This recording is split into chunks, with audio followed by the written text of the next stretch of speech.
Okay, it's live. Interesting, okay.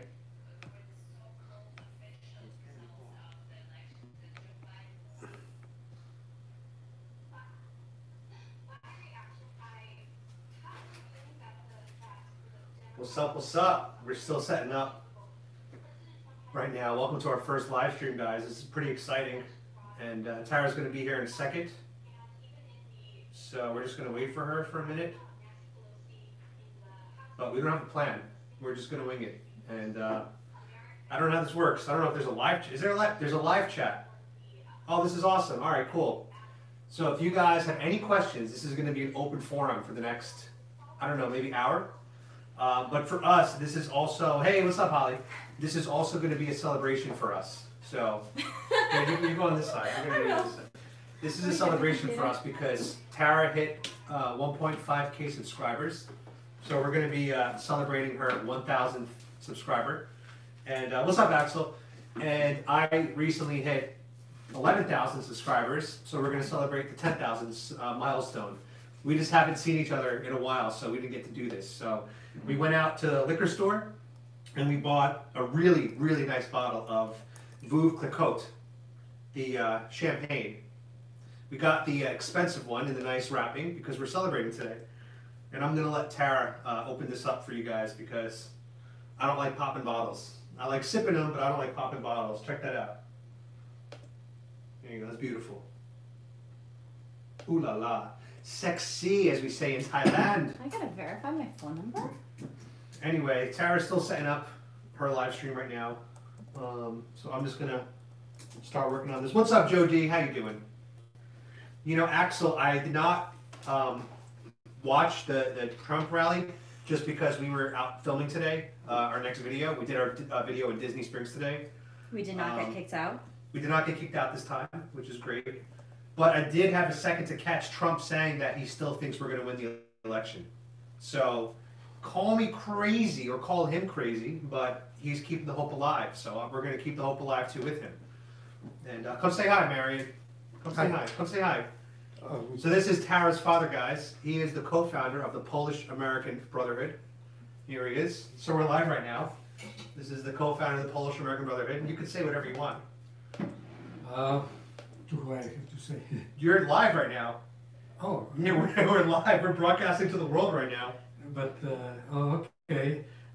Polish American Brotherhood, it is to bring friends to supporting Poland and United States. Mm-hmm. Because we are like two brothers, America and Poland. Yep. Okay, we have a lot of common things to say. And right now, we have a lot of soldiers from NATO moving to Poland, and that's a good thing, you know. And Poland gonna be grow to a superpower, and it's good for America to invest some money there. In Poland, that's In right. Poland, yes. So it goes. Subscribe to the Polish American Brotherhood channel if you guys already have it. That's Tara's channel, Tara and her dad. And as you guys see, I'm still struggling to open up this bottle of champagne. You want me to help you? Yeah, I can't do it. I don't got nails, guys. I don't got nails, so he's gonna open it. And we're just gonna drink with you guys. Hopefully you guys have a bottle of wine with you or a bottle of champagne and you can join us in our little celebration that we have here. Tara can't go live because... Oh, I think I can. You can? Maybe. Let me see. Okay, she's still trying to set her thing up. So let's see. What do we have in the comments? Sorry, guys, I wasn't reading the comments. Somebody wrote, Chewy, number 118, what's going on? We're just doing a celebration that we hit. I hit 11,000 subs and Tara is on her way to 2,000 subs. Let's see. Deanmon wrote, hey Tara, love you, girl. So you got some love right there. Thank you. USA loves Poland from DA Travels. Holly Rundle says, I've got Polish in my family. What's your favorite meal? What's your favorite meal, Tara? What's your favorite meal? Pierogies. Pierogies. Polish. My dad makes a very good like pork All Polish people like kapusta. Kapusta. And potatoes. Potatoes, nice. They're good, yeah. All right, you do the bottle. I don't want to do the bottle. You do open the bottle. I'm not good at that. Don't put that towards the camera. Here we go. Celebration. I always get nervous when this happens. You ready? Oh, nice. You did it like a gentleman. Woo! Yay! And there's no Tara here in the frame. Takes a professional to do that. Oh, and we're drinking out of Tiffany glasses, guys. These are legit Tiffany glasses. That's why we got the Tiffany blue box out here. Yeah, we want to bring to a Polish American Brotherhood not only that you have a Polish background, but anybody can join us. That's right. I've been to Poland before, and it's an amazing country. Yeah, Poland is beautiful, and it's good to visit. You know, we have a lot of beautiful history. Women? Well, that's for the young guys, probably. Not for me. You know, but there are beautiful girls there, and they are good women, you know, who knows how to cook. Oh, They nice. are good wives, you know. Nice. So I advise everybody to go at least once, and my recommended city would be probably number one is the Krakow, and Oh, also, right, Krakow. yeah, and also capital of Poland, Warsaw, which I used to live 2 years working for Fiat, company from Italy, licensed from Italy, Nice. and I don't know if it still existed, but it was good job on 1970s. Here you go. Oh, thanks. Just have a little sip. Have a little sip. Cheers. Yeah. Congratulations on 1,000 subs. That's for everybody and our guests on the other line. Okay. It's delicious. So the next city which I would advise you would be maybe Torun. Okay, that's where the Copernicus born, and everybody knows about Copernicus, right? Because if you know a little bit about universe, then we bring the Copernicus. Copernicus. Copernicus. What's Copernicus? We call it Copernicus. He stopped the sun and moved the earth. Okay. Oh, Copernicus. Copernicus, Oh, yeah. I thought he was saying Copernicus. I'm like, what the? Copernicus. Copernicus, We call actually, it Copernicus. he was trying to be censored by the Catholic Church because that was the powers that, you know, that be at the time, and they thought that he was, you know, blasphemous for saying that the Earth circled around the sun. So he's the one who espoused that. Right. So imagine if we didn't have that open communication of ideas, Right. we would still think that the sun was revolving around the Earth. So that was a conspiracy theory proven true. There you Exactly. go. Crazy. Crazy how that works. Well, that time the church had a lot of control over people, countries, and anything what was against them, you know, then you can be probably dismantled. Yep. We hear that. Yeah. So Copernicus actually his books was open for the public after he died. You know, he was scared of his life. That's the city named Torun. It is also old city and has a lot of history. And I was there 3 years ago. Okay, and over there is now the Radio Maria, which is owned by the church, and also TV Farm. Very nice. The next city to see is Gdańsk. Okay, it's a port city, but it's still beautiful.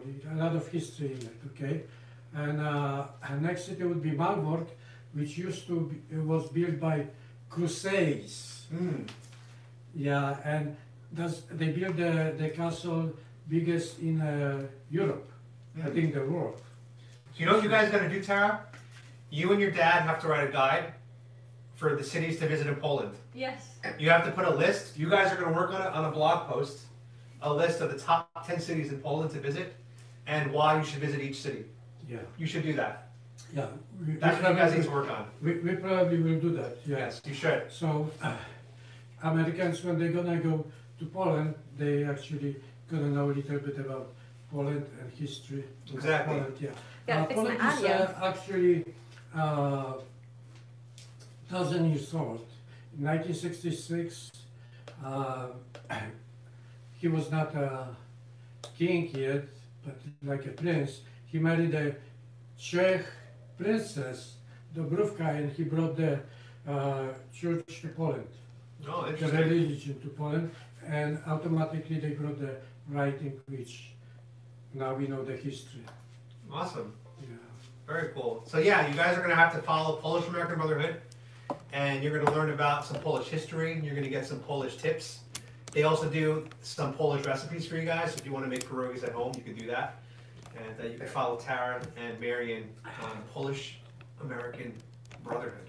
And remember that the Polish sausage, polska kiełbasa, is the best. Oh, kielbasa, yes. Kielbasa is delicious. I will say that. It's probably the best sausage in the world. So we're going to go through some questions you guys are throwing in right now. I see Holly Rundle asked us the question, what motivated us to start?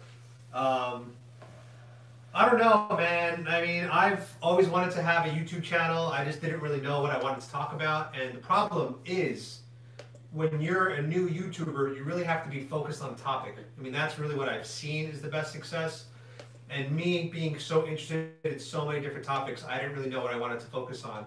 So I was, if you guys go to my old videos, I was just throwing up a lot of like random stuff. There was no theme, there was no consistency. And it was only in May of this year, when me and Tara synced up in Orlando, where we decided to put on some Trump hats, which is I got on right now, go to Orlando, and just film the reactions to wearing Trump hats in public. And it was scary for me at first because I thought I'd get beat up. But we did it, and the feedback from you guys was amazing. So I did it again in Fort Lauderdale, and then I did it again in Miami, and we just kept going. And I've been all over Florida for the past 3 months. Seriously, if you guys look at my channel, I've been to almost every single major city, getting reactions from people about the election, and it's been overwhelmingly fun, and it's been overwhelmingly cool. Like I met a lot of great people through doing these interviews with people. So that's kind of how I started my channel. I am a Trump supporter, big one, but I never went out with the intention of having a Trump-related YouTube channel.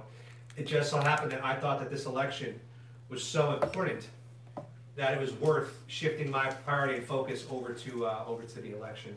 And as soon as Tara's, I don't know what Tara's doing. Tara, what are you doing? Working on audio. She's working on audio. I feel like we have my audio. My audio's great, I think. For me, I just want to mention, either you Democrat or Republican, we all brothers, okay? You heard Doesn't that. matter what color you are, what religion, where you came from, we all human beings, and we have the right to live on this planet, okay? And basically, each country has to take care of themselves, and that's why I like Trump. He wants to take care of United States of America, okay? That's his priority. But the peace in the world is very important, and that's what he want to do. And he did a lot of things. That's why I supporting him, okay? And I hope he's gonna win this election. Even there is a lot of mishaps, but I hope he's the best president, and he's gonna be the next president of America. Well said, well said. Yeah, he just said something really important that a lot of people overlook. And it's the fact that whether you voted for Democrat, Republican, the Green Party, whatever you voted for, we're all Americans first, and we're all in this together. And I think the media has been hugely responsible for dividing us and making us feel like Democrats and Republicans should be doing this. That's not the case. We are all Americans, and you know, I'll give you guys an example. I'm on the dating apps. I'm on the Bumbles and the Tinders, and I'll match with all sorts of women. And my YouTube channel is linked in my Bumble. So if you match with me on Bumble, you'll see that I'm a YouTuber. And if you go to my channel, you'll see that I like Trump. So I get so many messages from girls that say to me, I see you're a Trump supporter. I'm a Biden supporter. Are you willing to even go out with me? And it's like, I never cared who anyone voted for. Like, I don't judge someone for voting for Biden. I don't hate someone for voting for Biden. I really don't care if you voted for Biden. I would have liked for you to vote for Trump. That would have been nice. But I don't hold it against anybody. And so I really do feel like the Trump voters and Trump supporters, not all of us, there are some bad apples in any group, but we are very tolerant, in my opinion. Because I would totally date a Biden supporter. I don't care. I don't care who they voted for. If the person's nice, they got a good heart. And I always say intentions matter. So as long as you give me a good reason why you voted for Biden, why you believed in him, then I could accept it. If your only reason is because I hate Trump, that to me, not a good answer, and I wish you did more research before you voted. So that's my piece on that. Also, I want to mention, okay, that we should concentrate on the problems in America, not on fighting who we are, okay? And my situation it is right now with Polish American Brotherhood that I want to work on solving the problem for the homeless, okay, and also for the retirees. That's the biggest problem right now in America, and that's what we should concentrate. And I hope President Trump will help me to do that. Awesome. So he wants to solve the homeless problem. He's got a few really cool ideas to do that, and he also wants to make sure retirees have a good end of life, you know, once they're retired. Because a lot of people on the streets, they're older, they're retired, they don't work anymore, they're veterans, and you know, he wants to fix that problem. So again, go to Polish American Brotherhood. They're going to be pumping out a lot of content about how they want to solve homelessness in America, which I think is an absolutely amazing mission to be on. So good job. Another question, what would be some of your top political commentators on YouTube? Oh, I love this question. Here we go. I'm going to do shout outs right now. I would say in 2019, when I had my awakening and I started to become interested in politics, a few YouTubers that I really started to listen to, a lot of the basics. Steven Crowder, Louder with Crowder. I don't care what you say about him. He is hilarious and he's funny, but he's sharp. The guy is very sharp. I also liked Ben Shapiro. I know a lot of people make fun of Ben Shapiro, the poor guy, but I love Ben Shapiro. I like that he wears his yarmulke, and that's part of who he is. Because as you guys know, I was bar mitzvahed too, so that's pretty cool. But I like Ben Shapiro too. I think he's a smart guy. I also like Officer Tatum, Brandon Tatum. His channel is phenomenal. He does like daily monologues about a lot of current events in the news. So I think Officer Tatum is good. Candace Owens, of course. I mean, she's just an absolute classic. Candace Owens, super smart, and she definitely triggers a lot of people. Who else do I love? I like Liberal Hive Mind. Liberal Hive Mind is also one of my favorites. I wish I knew who the guy was. I think he has an anonymous identity, but Liberal Hive Mind is great. I also like Tim Pool. Tim Pool is so intelligent, so well spoken, and I love that he does like 4 different episodes a day. That's crazy. I do like 3 episodes a week, and he's doing 4 a day. So I get nothing but love for him. Charlie Kirk. I think Charlie Kirk's also pretty solid too. He's, I think, one of the founders of Turning Point USA. But those are a lot of the thinkers. Oh, Larry Elder. Larry Elder's awesome. You should look up, type in YouTube, Larry Elder Trump Racism. That's one of my favorite videos he's done. And really what he does is he goes into all the things that Donald Trump has done for the black community. And it really is a great, I think it's about 7 or 8 minutes long. It is a really good 7 to 8 minute refresher on Trump and his policies that have helped the black community. Let's see. Oh, Fleckus. Someone called out Fleckus. Yeah, Fleckus is really cool. He does kind of what we do. Oh, how am I forgetting this one? Caitlin Bennett. I love Caitlin Bennett. We love Caitlin Bennett. That girl has balls. Is that sexist to say? I don't know. I don't care. She's got balls, that girl. And Caitlin Bennett is phenomenal. If you guys haven't been watching Liberty Hangout, go watch her videos. I agree with a lot of the things she does and a lot of things she says, but there are some things with her, I don't totally align with, but I still respect her going out there hustling and asking the hard-hitting questions. And of course, I'm going to call out myself. I like my channel. Well, you guys should subscribe if you haven't subscribed yet. And yeah, I mean, that's a pretty wide range of conservative thinkers. Now, I will say that I did start watching. I mean, when I was in 2019 and with my awakening, I was watching channels like the Young Turks a lot, and I was getting a lot of my news from the Young Turks. And I thought that they were so sharp. Anna Kasparian and Cenk, I don't know how to say his last name, but I thought they were great. But as I just dug deeper and really started looking at policies and the way we react to certain things that happen in the news, I just found that a lot of the liberal ideology is very emotionally driven, the way that they react, whereas I found that more conservative thinkers like to break down the problem in its entirety and logically kind of walk you through their conclusion on the situation. So my brain, I think, aligns more with an analytical approach. So that's where I'm at. Those are some shout outs. I hope you guys liked them. Somebody just asked, do I watch Paint the Trump? Yes, of course. I've actually been to a few of his rallies. So if you watch Paint the Trump videos, you'll see me in some of his videos. And I actually had an hour phone call with Jeff, the founder of Paint the Trump, last week. So me and Jeff are working on some, small little projects together in the near future. So stay tuned with his channel, Paint the Trump, and you should see me there again in the near future. He's awesome. Let's see. Anthony Bryan Logan, AB. Have you heard of Anthony Bryan Logan? No. He's great. That guy's awesome too. Big fan of Anthony Bryan Logan. He's not one of my top 5 people that I watch, but when I do stumble upon his channel, I always watch the full thing because that guy is super sharp, super smart too. Let's see. Hodge Twins, of course. Salty Cracker. I love Salty Cracker because he's like slapstick comedy, conservative humor. But I'm worried that guy's gonna get banned from YouTube. I'm worried because he puts the election fraud and things like that front and center, and he goes deep. So I don't know, channels like that, while I love them, I'm just worried that they're gonna get banned and they're gonna get censored. So, and we're hearing it happening more and more. Jeff from Paint the Trump told me that a lot of his recent videos have been flagged or censored, and really nothing's changed on his channel. But they're cracking down on this type of content. And I don't even want to call it conservative content. I'm going to call it pro-Trump content because that's really what it is. They're cracking down on pro-Trump content. Just leave the audio. I don't know how to get the audio. Don't worry about it. Just leave it off. We're streaming off me. It's fine.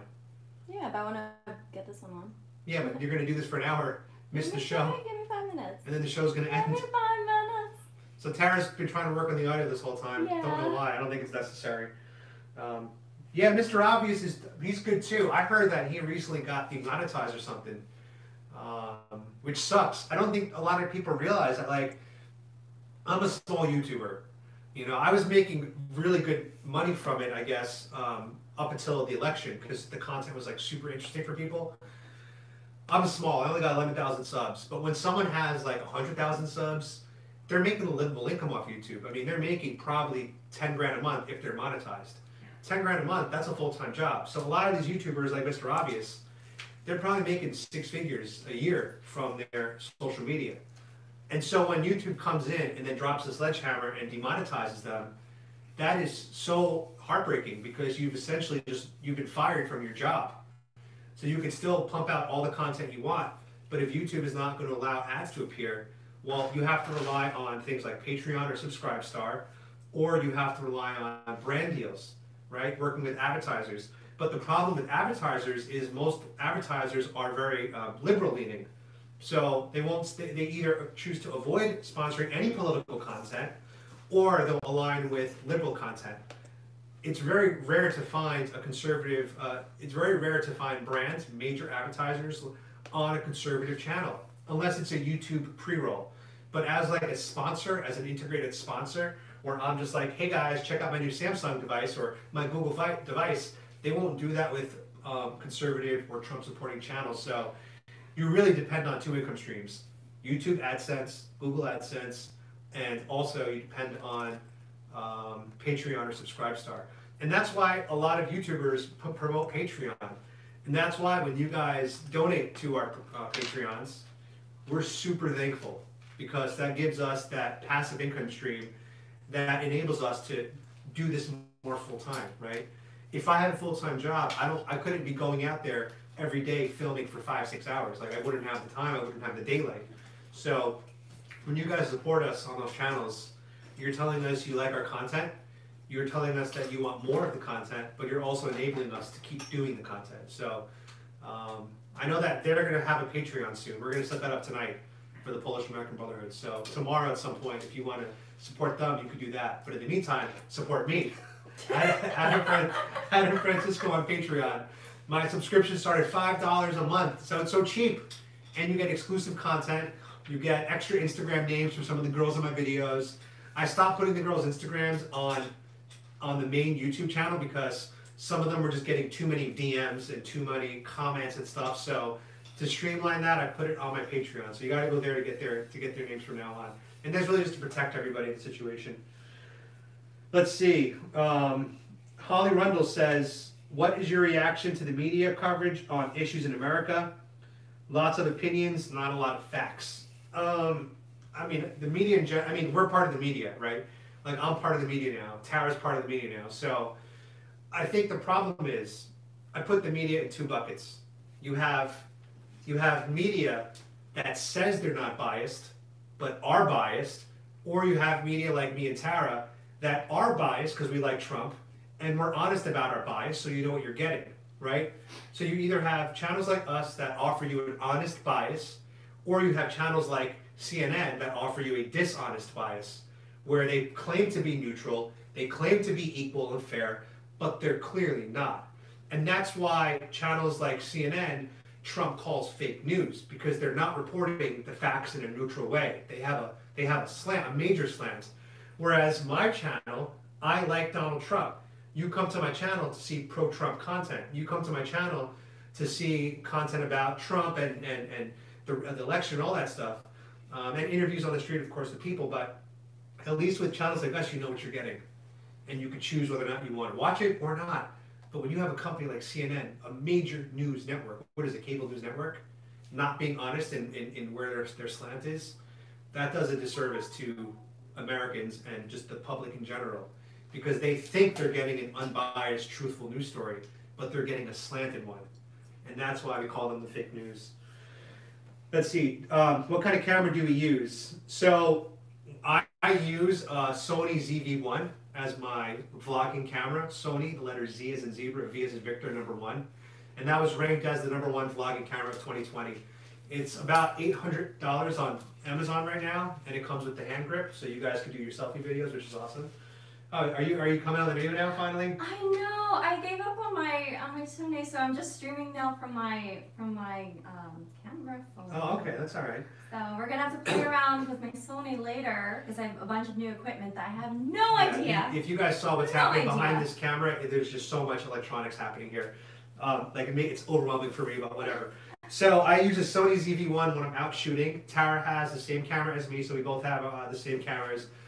But then I also have an iPhone 11, which is what we're live streaming on now because I don't have all the equipment to do it through my Sony. I got the equipment, I just have no idea how to use it. Yeah, we gotta troubleshoot.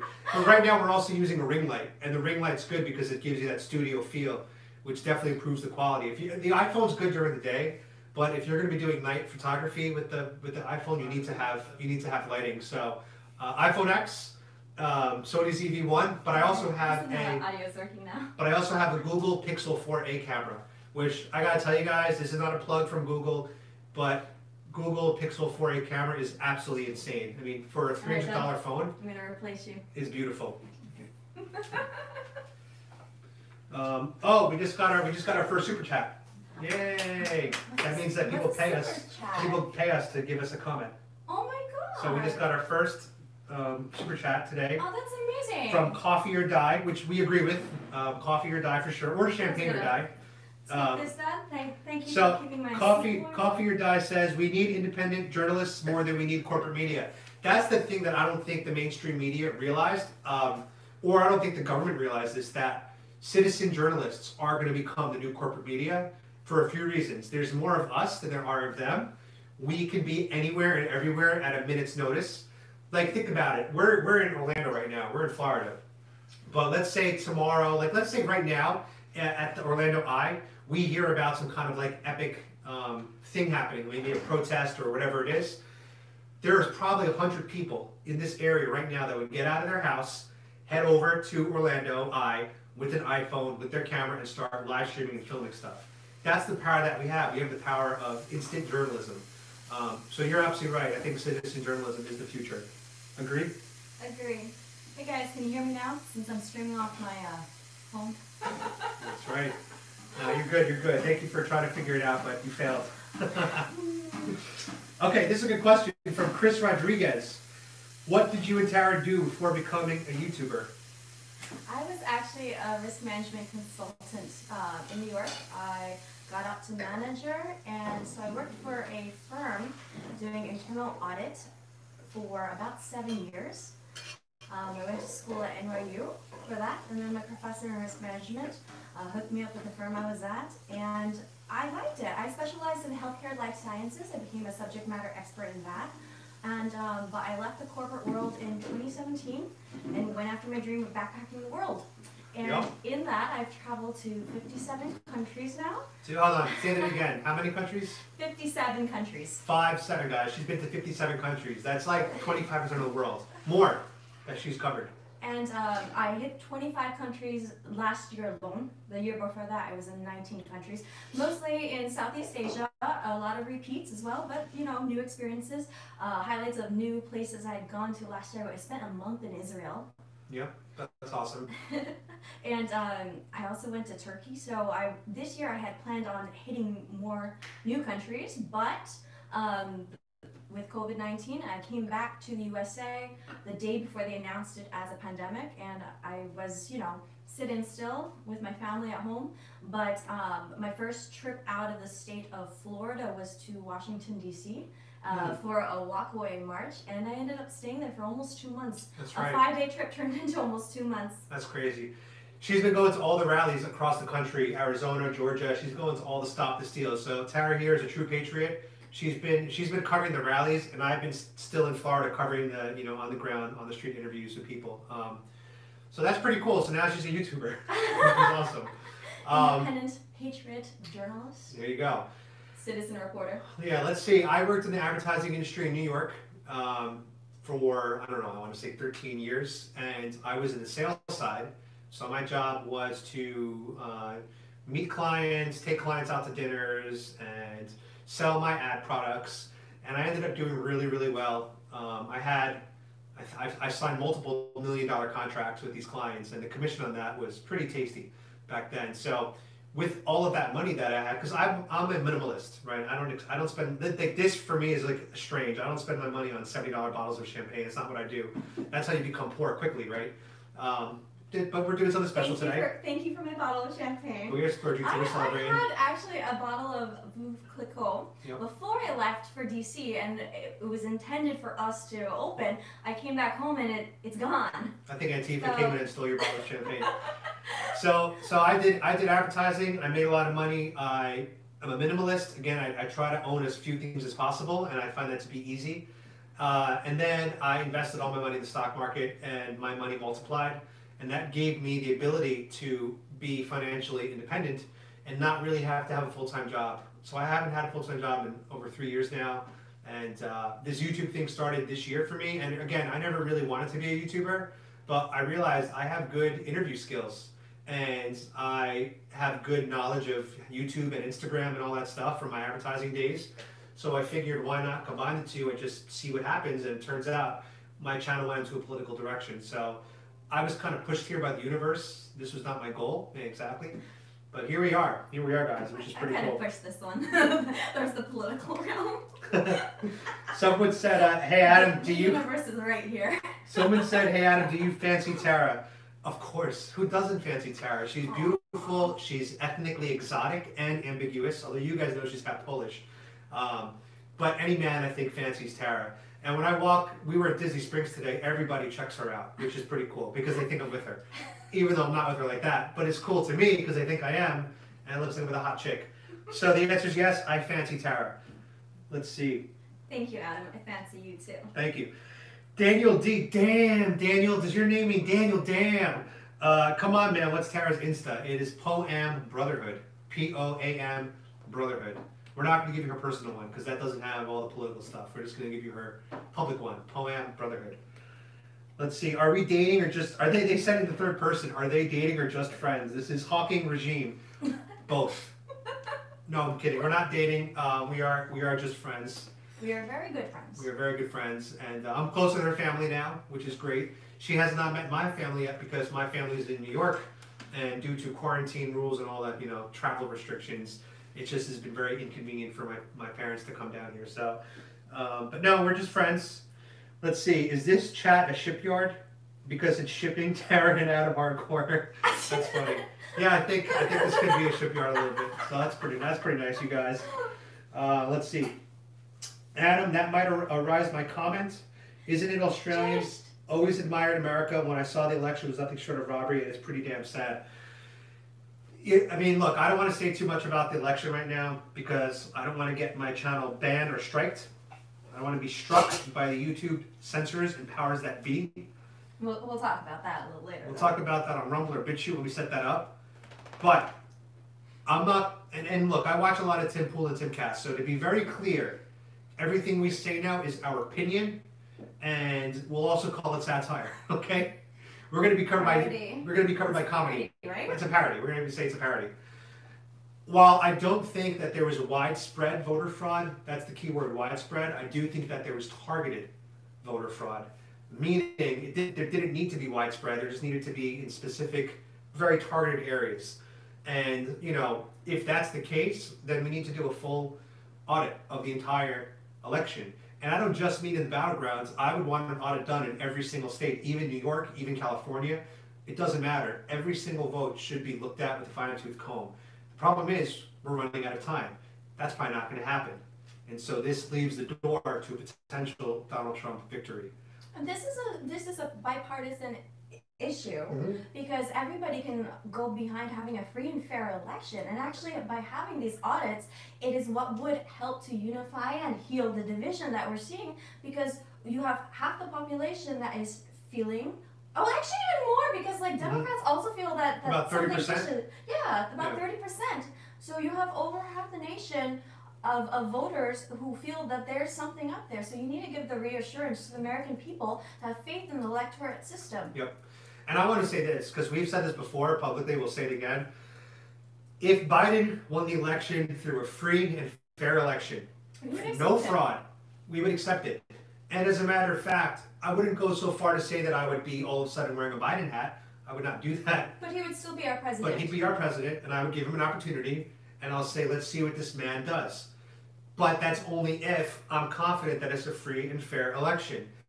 If we think that there was fraud and we think that this was quote-unquote stolen, well then it's going to be difficult for a lot of Americans to fully embrace Biden as a president, and that's not good.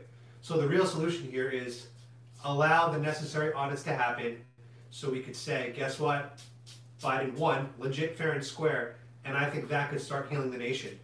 Because I tell you if we don't have that reassurance, and Biden, I do feel this is a stolen election, and I won't accept him. And you can count that I will be out there protesting, exercising my right to protest, and I want to see a sea of red hats at every single event that he has. Exactly. 1776, baby. There we go. So we got some more comments coming in. Are you interested in international politics or just U.S.? Tara definitely is interested in Poland politics because she runs the Polish American Brotherhood. But I follow a lot of international news, and actually you can see the trends that are happening in the U.S. are also happening around the world, and when you start connecting the dots, it tells a different story. But I'm not going to go into conspiracy theory right now. We'll save that for a separate chat. Yep. So let's see. Shorty Shrew said, Adam, will you ever go back to Thailand, and did you make videos when you were there? You know, I dabbled in making videos in Thailand, but it's definitely not, I didn't have a good camera, first of all. I did everything with like a little phone, like a iPhone X. The audio wasn't good, the lighting wasn't good, my editing wasn't good, the music wasn't good. So I would say yes and no, but it definitely started getting me interested in YouTube and learning how to edit. Justice for Alfred said, what is opinion on voting reform in person, fingerprint, how should we handle the old and the disabled? Definitely ID. Like that's the thing with mail-in, there's no way to check the ID. And you can see when you're following through the hearings, they haven't been doing the signature verifications. Yeah. I like to see voter IDs. That's what I like to see. I like to see a passport or a driver's license or something with your photo on it. Even a social security number, I think, could work. You just match it up. Did this social security number vote? I don't know how that works. Probably problems that I can't figure out, but we need some kind of ID. There is a difference, though, between the absentee ballot and the mail-in ballot. I did vote via mail-in ballot in Florida because I was in D.C. and I had my mail-in ballot. And so with an absentee, you have somebody that signs as a witness for you versus a mail-in vote, which is the ballot that I used. There was no witness line when I sent in my mail-in. There was no witness. Oh, welcome back, my father. Hi, Dad. Yeah, I just want to mention that would be a good idea Come back into the that frame. all the mayor ballots should go to one place in United States, and that's where we check, because that's the best idea to avoid fraud. Yeah. But A we will centralized talk location, about this on that's another idea YouTube, to okay, have. on a Polish American Brotherhood. That's right. We're on Polish American Brotherhood, Dad. Okay. We are. Michael Bach, thank you. Yes, people need to go to jail for the fraud. Oh, this is from your channel. Yeah, I'm on my Oh, channel too. all right, guys. So Tara's live on the Polish American Brotherhood channel too. So we're live streaming from both channels right now. I set up So my phone. she's getting questions on her end too, not just us. So Yeah. if we mention questions that you're not seeing on the thread here, that's just because it's coming from Tara's YouTube. I agree, the election needs to be redone. Ryu Cartel, thank you. And people need to be held accountable, absolutely. If they, like, what's her name, Ruby Freeman. If Ruby you guys, Freeman. If you guys checked out the, Georgia was caught on tape. Mm. Caught on tape with mysterious suitcases appearing after Yeah, that's crazy. from 11 o'clock to 1 a.m. Oh, I'm drunk. Just kidding. Suitcases came out of one of the tables and everyone else left except for 4 individuals. And so one of the individuals that was there still counting ballots has been identified. And, you know, I'm interested in continuing to follow the case and see what happens, because if you have engaged in voter fraud, absolutely, because you canceled out all of other legal votes, and it's treason. I feel it's treason. You're going against America for that. And I want to see you held accountable. Absolutely. All right, let's see what else we got. Other questions. Back to my comment about the election. I was a guy there said to you, let's pick up eggs and give it to Joaquin. Yeah, could you clarify that question more, and then I'll answer it in the comments. Let's see. Any of you, question, do you feel unsafe wearing your MAGA hat? That's a good question. Do I feel unsafe wearing my MAGA hat? I did it first, but the other thing you guys got to realize, and this is just the reality of the world we're living in today, and I hate to use this word, but I'm going to use it anyway. Tara and I are people of color, right? That's the new word that the liberals like to say. So I'm Mexican by ethnicity. She's Polish and Filipino. So it's the Filipino side that makes her a person of color. It's not the Polish side. So when we wear our MAGA hats out, as she only has half white privilege. When we wear our MAGA hats out in public as people of color, I think the general reaction is more of kind of like, it's like a novelty to people. Instead of hating us or assuming that we're white supremacists, because that doesn't make much sense, Though they still call us white supremacists. Although we or still get called it racists. sometimes, yeah, whatever. So stupid. I think that there's just this intrigue and interest into, you don't see that every day. That's not something you see every day. And if you watch my channel and you go back to a lot of my videos, I've had a few people say to me that I don't represent what they envision as a Trump supporter.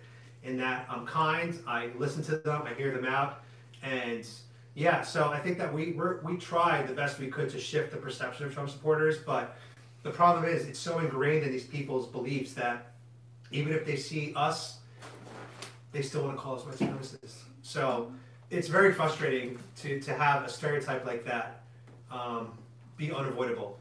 So I think it also depends on the area you're at. Florida is a red state, and so we haven't had very much problem wearing it out in Florida. When I was in DC for 2 months, I was advised not to wear it when I'd be out, but you know, I wore it right through BLM Plaza, because Crazy girl.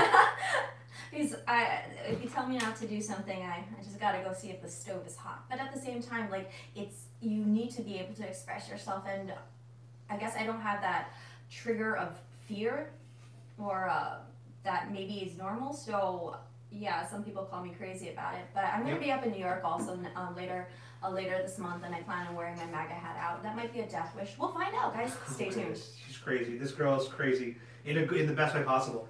Marshmallow MSB. Hey Adam, are you line dancing right now? How is Aspen? Hi Tara.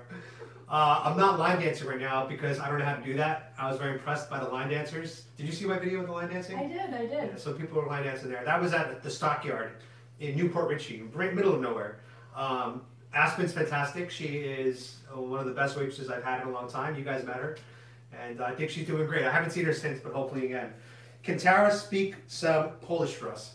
Tak, ja rozumiem po polsku. Nie mówi po polsku vodka. Dziękuję. That's the one word you need to know.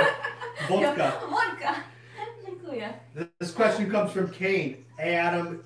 No zdrowia. No zdrowia. No zdrowia. Hey Adam and Tara, do you see China a Vietnamese or threat? Trump? Do we see China as a threat? You know, I don't know if the word threat's the right word. I don't know if that's the right word, but I will say that right now in this world, the US and China are the two largest superpowers in terms of GDP. And China, since the 2000s, has skyrocketed. And they make up a big percentage of the world's GDP now. So they're a major player, which wasn't really the case 25 years ago. I think they wanted to get to this point, so they're here. But all I know is in any race, when you have number 1 and 2, that's going to be a battle.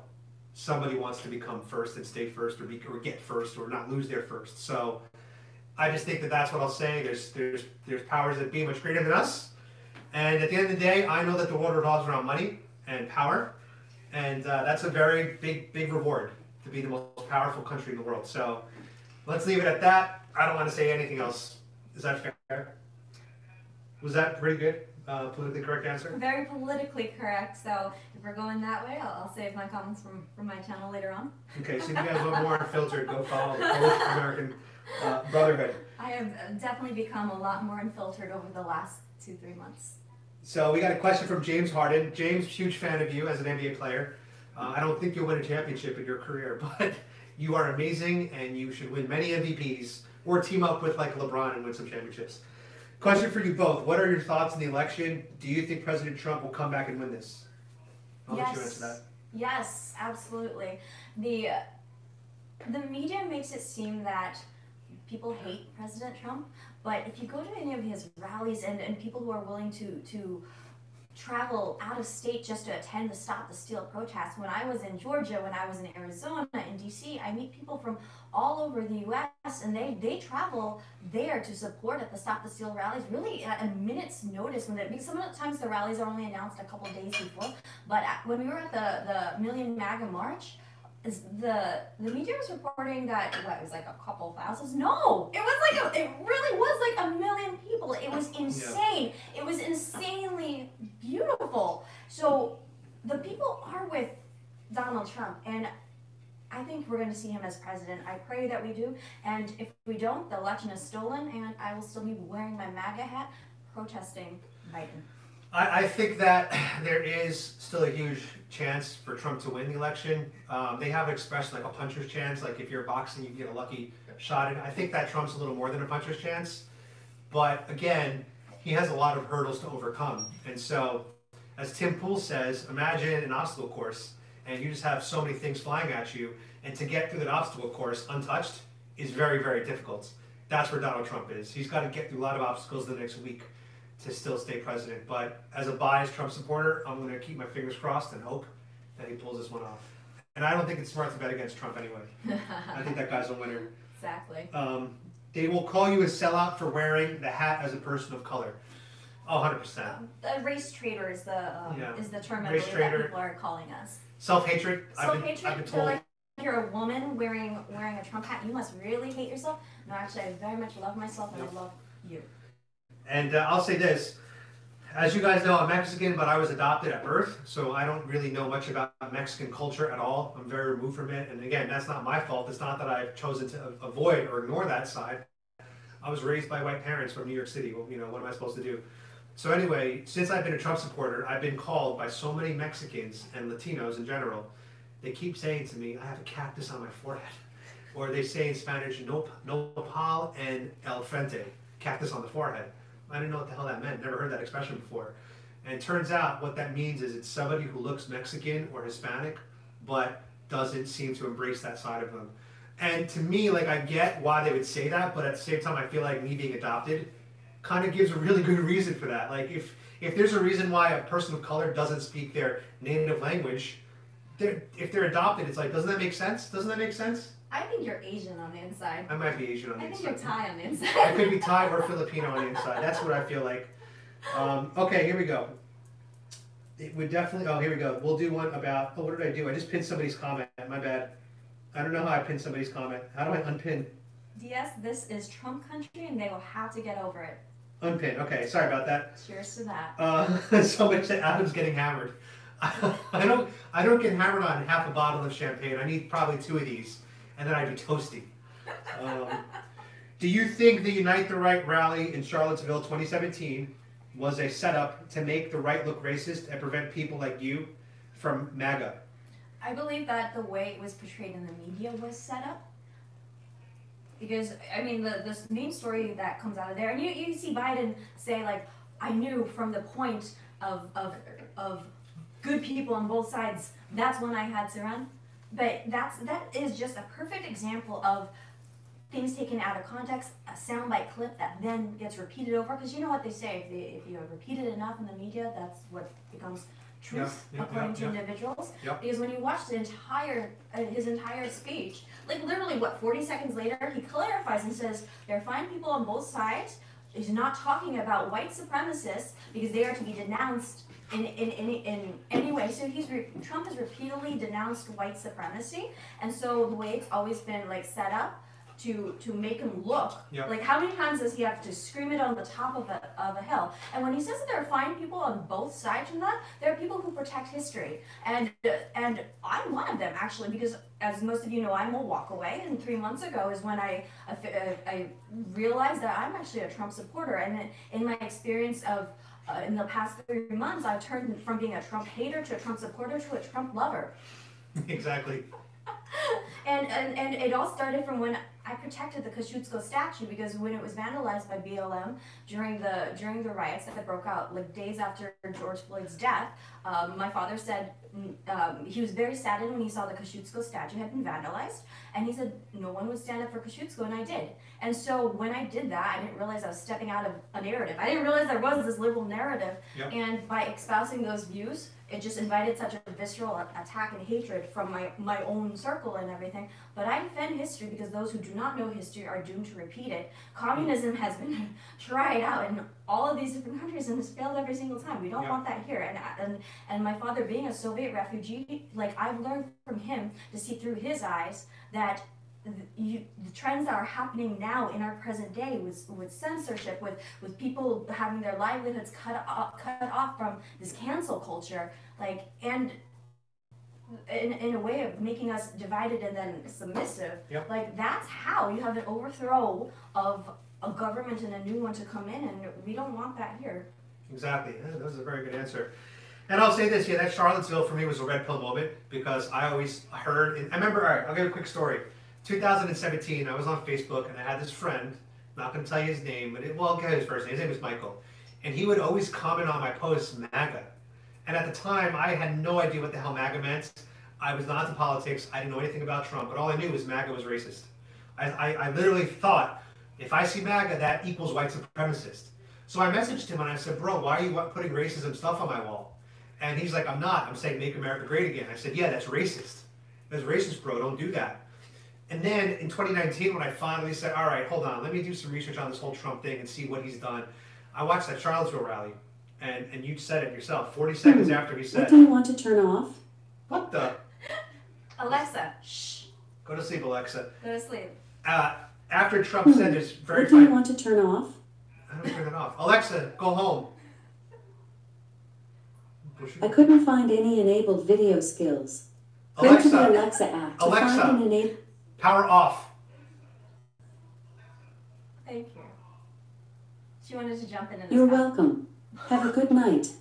Bye. Bye. It's like, bye Biden. Exactly. Bye Biden. So when Trump said they're very friendly on both sides, 40 seconds later, and here's his quote. Let me see if I can do this, even though I had a couple of champagne. He said, and I'm not talking about the neo-Nazis, the white supremacists, and the white nationalists, because they should be condemned totally. That's what he said. That's his quote. Look it up. Fact check me. I'm pretty sure that's the quote. Yes. But for me, that was a huge red pill moment, because I said, hold on, wait a second. He did condemn white supremacists. He did condemn neo-Nazis. So what the hell are they saying? He called them very fine people. I think in life, a lot of us, when we're doing free thought, unscripted, right? Because a lot of us, if you're a salesperson, if you're in a relationship, if you're everyday living, you free think and you free say things.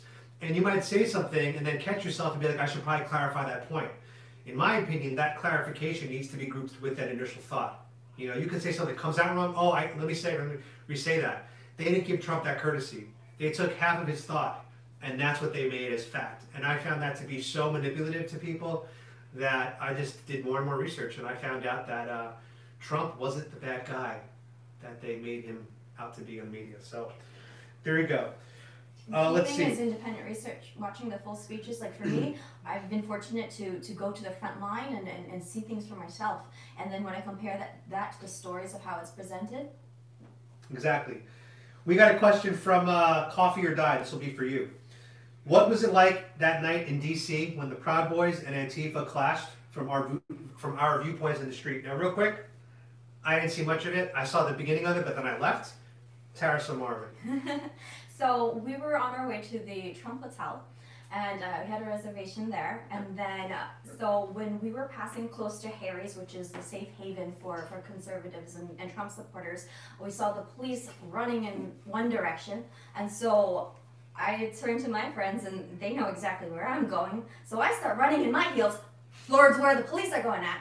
And my other friend was like, F you, Tara, if I'm going to miss my reservation at Trump for this. And so she starts running in her heels towards the Trump Hotel. And I'm like, Adam, come with me. And then, so that's the part when we saw they had the police line that was separating the Proud Boys and the crowd from Antifa. So this was the first time I actually had seen Antifa like up close and live, which when people say, oh, it's an idea, no. it's not an idea. These guys have little shields, and they have like coordinated lines and like formations. So and they do tactical attacks on people. Yeah, so that's not an idea. They start a triangle around you, so that way when from the front, somebody will grab you from behind. So these are things to be watching out for. Somebody will grab you from behind and then expose you for the person in the front to attack. And then they were storming the Hyatt. I believe it was the Hyatt Hotel where Trump supporters were staying. And then they were throwing fireworks inside of restaurants where people were dining, because they come out at night like cockroaches. Yeah, exactly. And they aim for those who are vulnerable. They aim to attack women and families and elderly. Mm-hmm. I mean, cowards. Yeah, so, there's videos of them attacking an elderly man on a bicycle where they pushed him off his bike and then were like hitting him or something on the ground. It's sad. And then so we were there for a little bit of it, and then Adam's like, all right, Tara, you're dressed to go out and not get knocked out. So then we proceeded going to the Trump Hotel, but then they saw me kind of like fidgeting a lot and everything, but like, you really want to be out there? I'm like, yes, I do. I go, bottles on me, friends, out. And so I went out, and then I tried to like catch up to where the Proud Boys were at. I was contacting them, and they were like, they were moving around. They were protecting people around like a Latvian street gang. Oh, it's nice. Yeah. And so I saw so I wasn't there for where they had been clashing, because as Adam said, I was dressed to go out and not get knocked out. Exactly. Or knocked out. But it was interesting for a first time, like encountering the group, and then also like reviewing the footage that was caught from like an aerial perspective. You can see it on my video. I collected other people's vantage points of what was filmed, and it was insane. It was insane. But Absolutely. Like, they're a real group. They're not an idea, and they are violent. Exactly. Absolutely, they are. They are violent. And they're scary. Yeah. It is scary. I actually left because I said I don't want to be here in case things go down. She stayed. She's got more courage than I do. But I left because I got little dogs on me all the time. So the last thing I want is to expose my dogs to any type of risk or injury. So, but again, I give her a lot of credit for hopping in and trying to film the footage and not backing down on that. Again, this is the footage you're not going to be seeing on mainstream media. Exactly. They like to like Biden say that this is an idea, so they don't.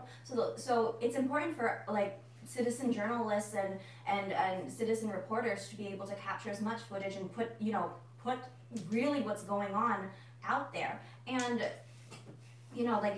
so when you're doing your independent research, like hopefully you can come across like what not what the really professional footage that's out there that's on the mainstream media, but just even something that's captured on your phone. You gotta, the thing is, you really gotta look hard for it. So it is content that I try to focus on. I try to put myself out there in the front line and get that information out to you guys, so you can see what's going on and see what I'm seeing. Yep. All right, JP Bast Sr. says, if Kamala thinks they won, why hasn't she given up her Senate seat? Before we answer that, thank you so much for Justice for Sad Alfred for the super chat. We're going to get to you next. $5 more. Let's cheers to that. Cheers. Cheers. Thank you. Yeah, thank you so much. Delicious. Dia said to me, I've never seen Proud Boys ever on YouTube, even if I keep searching for new content, except a few second clips until my channel, and you show it unfiltered, and I love the length of it. Yeah, that's true, because I have, you know, I met the Proud Boys when I was in DC, became friends with Enrique Otero, and Brandon from That's the Point, and Jeremy, and these are, I adore them. I adore them for the courage that they have. They are rising up against Antifa and protecting the people that are out there. So when they're painted as like this white supremacist group, I mean, the first time I had heard about them was from the first debate, but just in a quick Google search, like, yeah, they come up on Wikipedia as a white supremacist, like, racist group and everything, but, like, you can look at Enrique, he's Afro-Cuban. That should instinctively, like, ring, all right, there's something more to this story that's out there. And I'm very suspicious now on mainstream media or any content that I see that I don't see, you need to question it. Yep. And so automatically I start having these questions in my head, and yeah, when I was in DC, I met them and I know them in person. Someone said I was looking tiny, so I wanted to look bigger now. And they're amazing and extremely patriotic, and I commend them. Thank you guys for protecting everyone that's out there. Yeah, I think that labeling someone a racist or white supremacist is one of the easiest things to do, and I recently learned about this term. It's called the Kafka trap, where you call someone a racist, and if they deny it, well, then that's proof that they're guilty of it.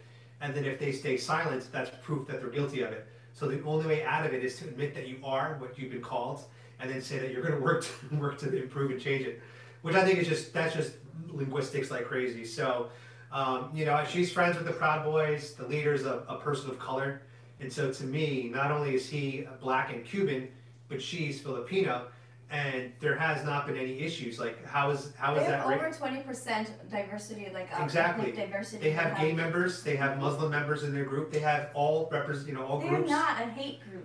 So just look again. I don't know as much as she does because she's had more interactions with them. But that's just one example of the news not always telling you the truth. And if you go to her channel, you can actually watch. There's an hour-long video of her, and she's filming the Proud Boys being interviewed. And it's super enlightening, where you actually get to hear Enrique Tarrio speak for 20 minutes straight about the Proud Boys, their mission, what they stand for, and it's an eye-opener. And I told her, because she's showing a narrative so different than the mainstream media, her content could be considered dangerous to the narrative. Because she's basically showing, here are the Proud Boys. There's one video she has of the guy Jeremy she's talking about, where he goes up to Antifa, and he says to one of the leaders of Antifa, we're the Proud Boys, you're Antifa. We understand that there's all this, background drama by the news that we're supposed to fight each other, but we're not here to fight. We don't want you to fight. We don't want to fight you. We don't want you to fight us. Let's just peacefully protest and not cause any problems. And they shook hands in the video. They shook hands and agreed that there was not going to be any issues. And to me, as an outsider watching it, that was a beautiful moment. Like, you'll never see that on the mainstream media. Why? Because they want the division. They want you thinking that the Proud Boys are racist. They want you thinking that Antifa are the heroes, and that, we have so much division in this country. We are divided, but in some ways we're not as divided as we think we are. And that's the thing that I think people got to realize. They try to stop us from talking in the division that's sparking up, by not being able to have these crucial conversations on a ground level, to understand that, yes, there are differences, but if we focus on the similarities, the common ground, you'll never run out. You'll never run out of them. Exactly. So let's go back to the super chat that I missed from Justice for Sad Alfred. So he says, I love that username. He asked this serious question. You're going to answer this because I don't know what it means that much. Do you think secession or decentralization is a good solution to the massive hate, violence, and killing of Trump supporters? I don't know how to answer that. Succession versus... Succession or decentralization is a good solution to the massive hate, violence, and killing of Trump supporters. No, I don't think we should form our own echo chambers. I believe in terms of saying a succession as in we separate and we go to our own areas. For instance, now we have Facebook versus Twitter versus Parler versus Rumble. Like when you have people exiting and only having, you know, liberals to be using Facebook and then only conservatives to be using Parler. Adam was saying this earlier to me. We were having an excellent discussion about it, that it forms an echo chamber, and you don't want to have groupthink.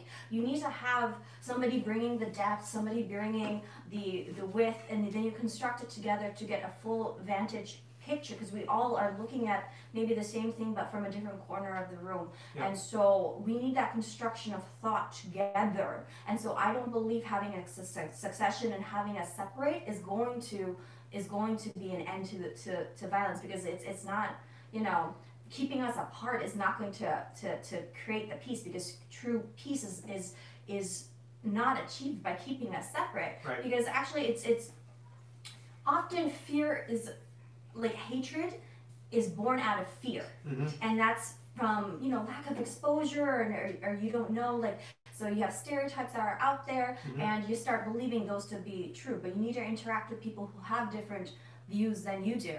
I like talking to, like, I'm still a registered Democrat, actually. I voted for Sanders in the Florida primaries, and like, you know, it's good to have both liberal and conservative friends, but when they start shutting their minds off, that's when you start to, in a sense, like, get radicalized to your own ideas or to the same ideas because of that echo chamber. So, like, I don't want to see a succession on social media or, like, in person of all right, this is just going to be the Trump supporters are here, or conservatives over here, and the liberals are going to be over here. We need a Right. We need to hash it out. I'm a very direct person. I'm not about, like, beating around the bush. If I have an issue with you, you will know it. I come straight to your face. We duke it out. Yep. Until it's resolved. Yep. And then we achieve peace. Exactly. And I'll say, to me, one of the most frustrating things about engaging with never Trumpers is a lot of times, like, for me, I have this expression I say where I say intentions matter, right? Like, it really matters what your intentions are. And if you like Trump because you think he represents racism, well, then I'm going to tell you that's not a good reason to like Trump, because that's coming from a place of hatred, right? But if you tell me you like Trump because of his policies, such as the First Step Act, which helped black men get out of jail early, I'm going to say that's a good reason. If you like Donald Trump because he protects animals through the Preventing Animal Cruelty and Torture Act, that's a good reason. If you tell me that you like all the Middle East peace deals that he's doing with Israel, that's a good reason. But the problem I have is, even when I try to express these reasons why I like Trump to a lot of liberals or never Trumpers, they dismiss it. They don't care. And to me, not only are they erasing my reasoning, but they're also ignoring my intentions, which are good-hearted. And so to me, that's very frustrating, that no matter how good your intentions are for voting for Trump, no matter how educated you are about Trump's policies, to a liberal, to many, not all liberals, to many liberals, it doesn't matter. You're dead. You're done. You'll never change their mind, and they'll never accept you for your support of Trump. And I don't like that. Now, I have met some Biden supporters that actually were able to quote some policies of his they like, even if I don't agree. Like Bernie Sanders, he's definitely a socialist, but at least he's got a platform, at least he's been consistent, and at least he stands by it. So I actually respect Bernie Sanders. You know what you're getting with him. You know what you're getting, and also... Because of the puppet masters that are behind Biden. Exactly, and also Bernie had his own cult of followers too, called the Bernie Bros. That's pretty cool. My friend was a big Bernie supporter in New York. He's got a shirt that says Bernie Bros, and it's like Super Mario, but it's Bernie's face. It's really cute. But I could respect Bernie even if I don't agree with his policies. So regardless, the point is we're in this really shitty spot right now in the country, and I don't think decentralization, where we're in Parler and you're on Facebook, is going to work. We need to have crossover of thoughts, and we need to have exposure to other perspectives. So I think we answered that question. What do you think? Yes. Okay, this question's from Nathaniel Lewis. He says, when I see people from America, I just see Americans. I get people are proud of where their families came from, but I wonder if Americans will ever just see themselves as Americans. What do you think? I'll let you go first. I see myself as American. I'm very close with my cultural heritage, obviously with the Polish side, but also with my Filipino heritage. But first and foremost, I am American. My values are American, the principles that founded this country. I love freedom of speech being number one, and that's why I'm very passionate about censorship that we're seeing on social media. Yep. I will say that I do feel that I'm an American first. I think that's the most important identity feature, I think. Because I was born in Mexico, but I was adopted at like 2 weeks old. So So I've been in America pretty much my entire life. But what I find interesting is when I go, well, there's two things. Number one, the question in America I get all the time from people is, where are you from? Right? Even from other Americans. And when I say New York City, I always get hit with the, no, where are you from? And it's Yeah, like, me too. it's like, well, I guess I was born in Mexico. That's the answer I wanted. And it's like, well, you could have just said, what's my ethnicity? Yeah. The other thing I find funny is that people say to me, what's your nationality? American. And they're like, not that nationality, your nationality. And I'm like, you want me to say Mexico? Because Mexican. So I find that to be funny here in America, and I think that we got to get away from that. And you know what's funny? Whenever I go up to people in my videos, I notice when I go up to people of color, fellow people of color like myself, a lot of times I'll say to them, where are you from? They're so conditioned to being asked that, meaning ethnic-wise, they'll just like say, what do you mean? And I really genuinely mean, where in America are you from? I'm not even assuming, or I'm not asking, are you from Korea or Mexico? I want to know, where in America are you from? So a lot of times I have to clarify when I meet somebody, where are you from? They don't want to answer. I go, well, in America, like what city, what state are you from? So that's interesting. And the second thing I find is when I'm overseas international and I tell people I'm American, like when I'm in Thailand, for example, or if I'm in Vietnam and I tell people I'm American, you know what a lot of times they say to me? You sound American, but you don't look American. Isn't that crazy? That's true. So there is a global perception outside of America of what an American looks like. And I believe that they still think that it means a white person. To piggyback off of that, so I have a pageantry background. I've competed as Miss USA in 3 international competitions, and quite often when people meet me as had met me before as the Miss USA representative, they were shocked that Exactly. I was not blonde and white. But that's also like part of the teaching opportunity I have for other individuals to espouse how diverse America is. Exactly. Justice for Sad Alfred, thank you again for the super chat. He said, have you ever heard of the political trichotomy? I've heard. Have you heard of that? I'm not familiar. Google no. it. Google it. Let's Google it. We're going to do a Google search while we're doing this, and we're going to come back to that question in a minute. Let's see. Ambitious Dream Chaser. I'm still mad about the whole election. Go Trump no matter what. We're with you. We love Trump, and we're going to support him to the very end. Adam, you're doing a great job tonight, but it's live stream. Let's see. Oh, I'm sorry. We scrolled down too much. Political trichotomy. Tric.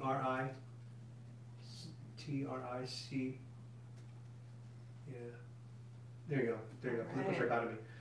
Thank you, Dante. We're doing a great job tonight. We appreciate that. Where do you fall in the political trichotomy? Yeah, Google that. Go pull it up. Let's see what that's about. And then we could also educate, because I don't know what that is. Yeah, thank you for that's a good question. Thank you, Vu. Looking good, y'all.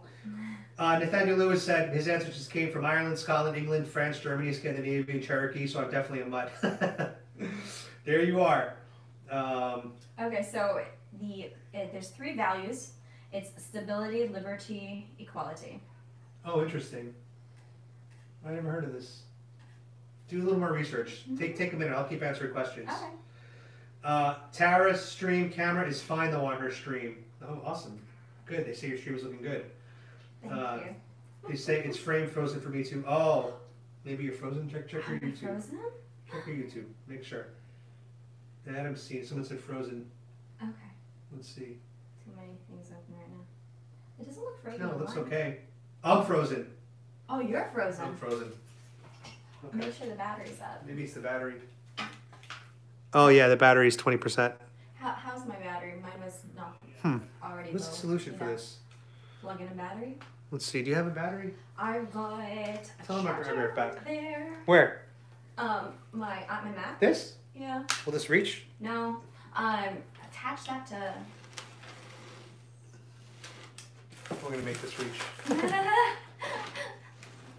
Stand back. Stand by. And this battery's gonna die soon too. Oh, it's not streaming. I gave up on the. All right. Let me go grab my portable charger. Oh, fantastic. I have a portable charger. I'll get. I think mine just froze too. Is mine streaming? Is mine frozen, guys? Because it's looking like mine's frozen as well. And standing back and standing by. Absolutely. Well, actually, the time has come that we are no longer going to be standing by, but we're going to be standing up, rising up. So speak out. Oh yes. Yep, I'm frozen too. Hold on. How did we freeze at the same time? I know, You guys it's can hear crazy. us though, right? You guys Let's can hear see. us? This is not charging right now. Come on. Charge, charge, charge. I have my battery charger somewhere as well. This one's not working. We got a lot of good questions coming in. I know, this is fantastic. All right, so Adam's getting his charger to plug his phone, and then when he's back, we're gonna switch off, and I'm gonna get my charger to charge my phone because both our phones are dying at looks like exactly the same time. Oh, we're so in sync, Adam. I know, isn't that crazy? What are the odds of that? Oh, I'm fine. Okay. Is my stream fine? Let's see. Is my stream working? Is your stream working? Hold on, hold on, hold on. Ah, I glitched like to Okay, we're good. We're good. We're good. I glitched just. Mine's working. Mine's working. Mine should be okay now. And we're charged in. All right. Okay, I'm gonna charge mine in too. So. See, mine froze, right? Yeah, we're good now. This is yours. Okay. Okay. Are we good? Guys, this is our first time live streaming, so we apologize for Thanks for any... being patient Okay, with us. we're back. Awesome.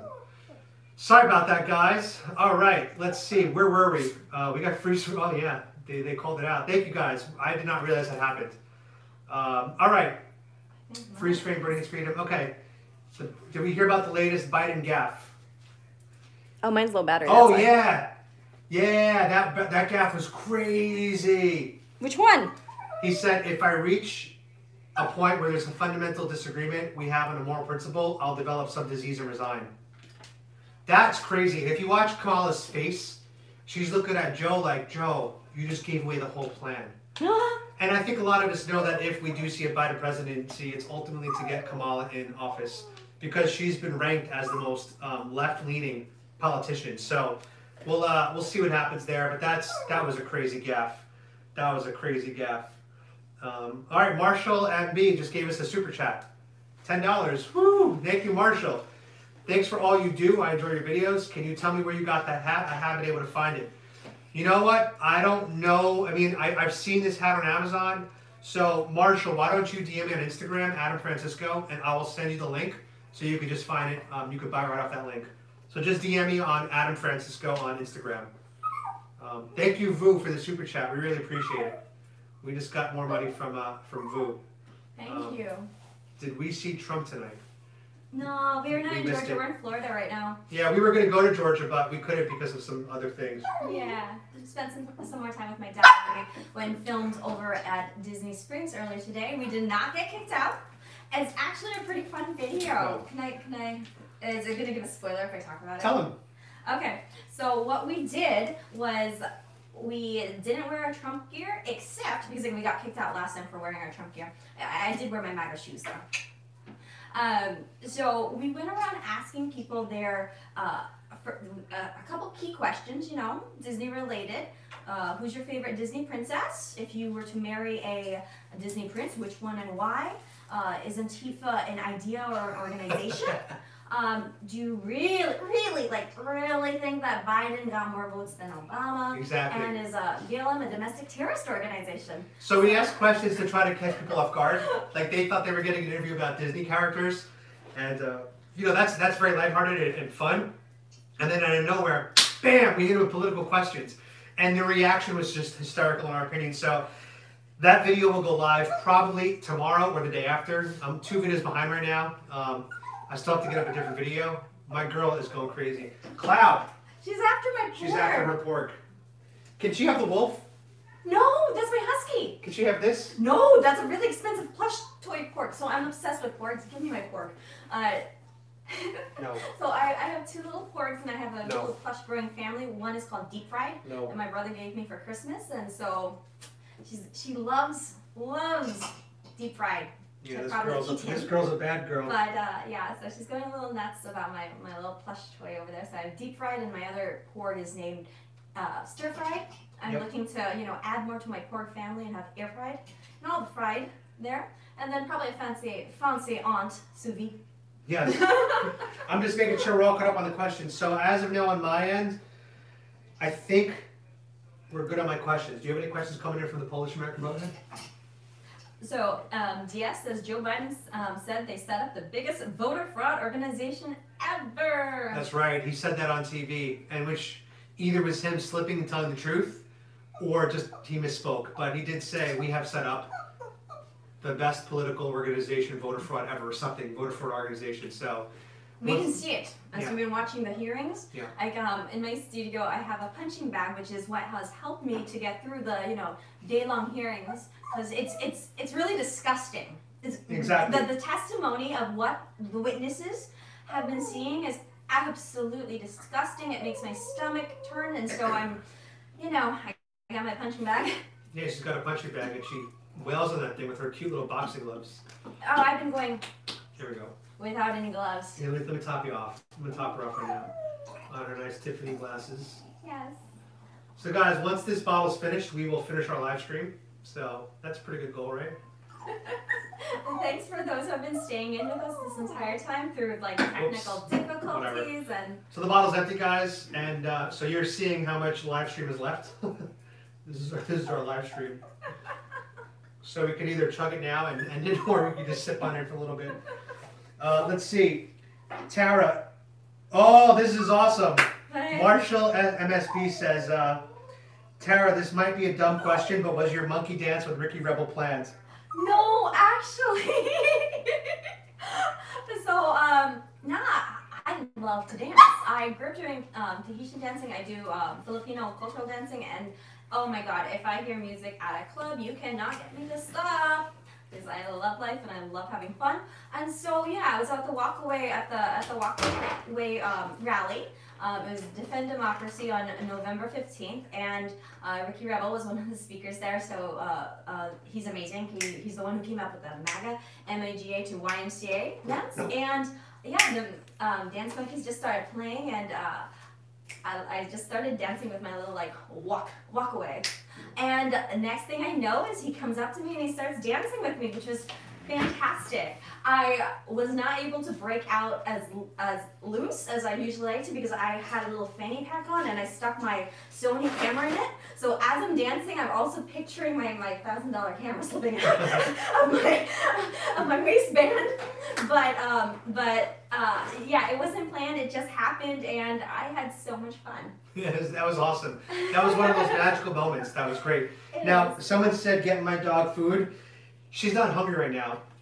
Tara's got these porgs from Star Wars, whatever. I don't know what a porg is, but she's got these porg stuffed animals that she got at the Disney store. They were like $50. And Cloud, my puppy, wants them.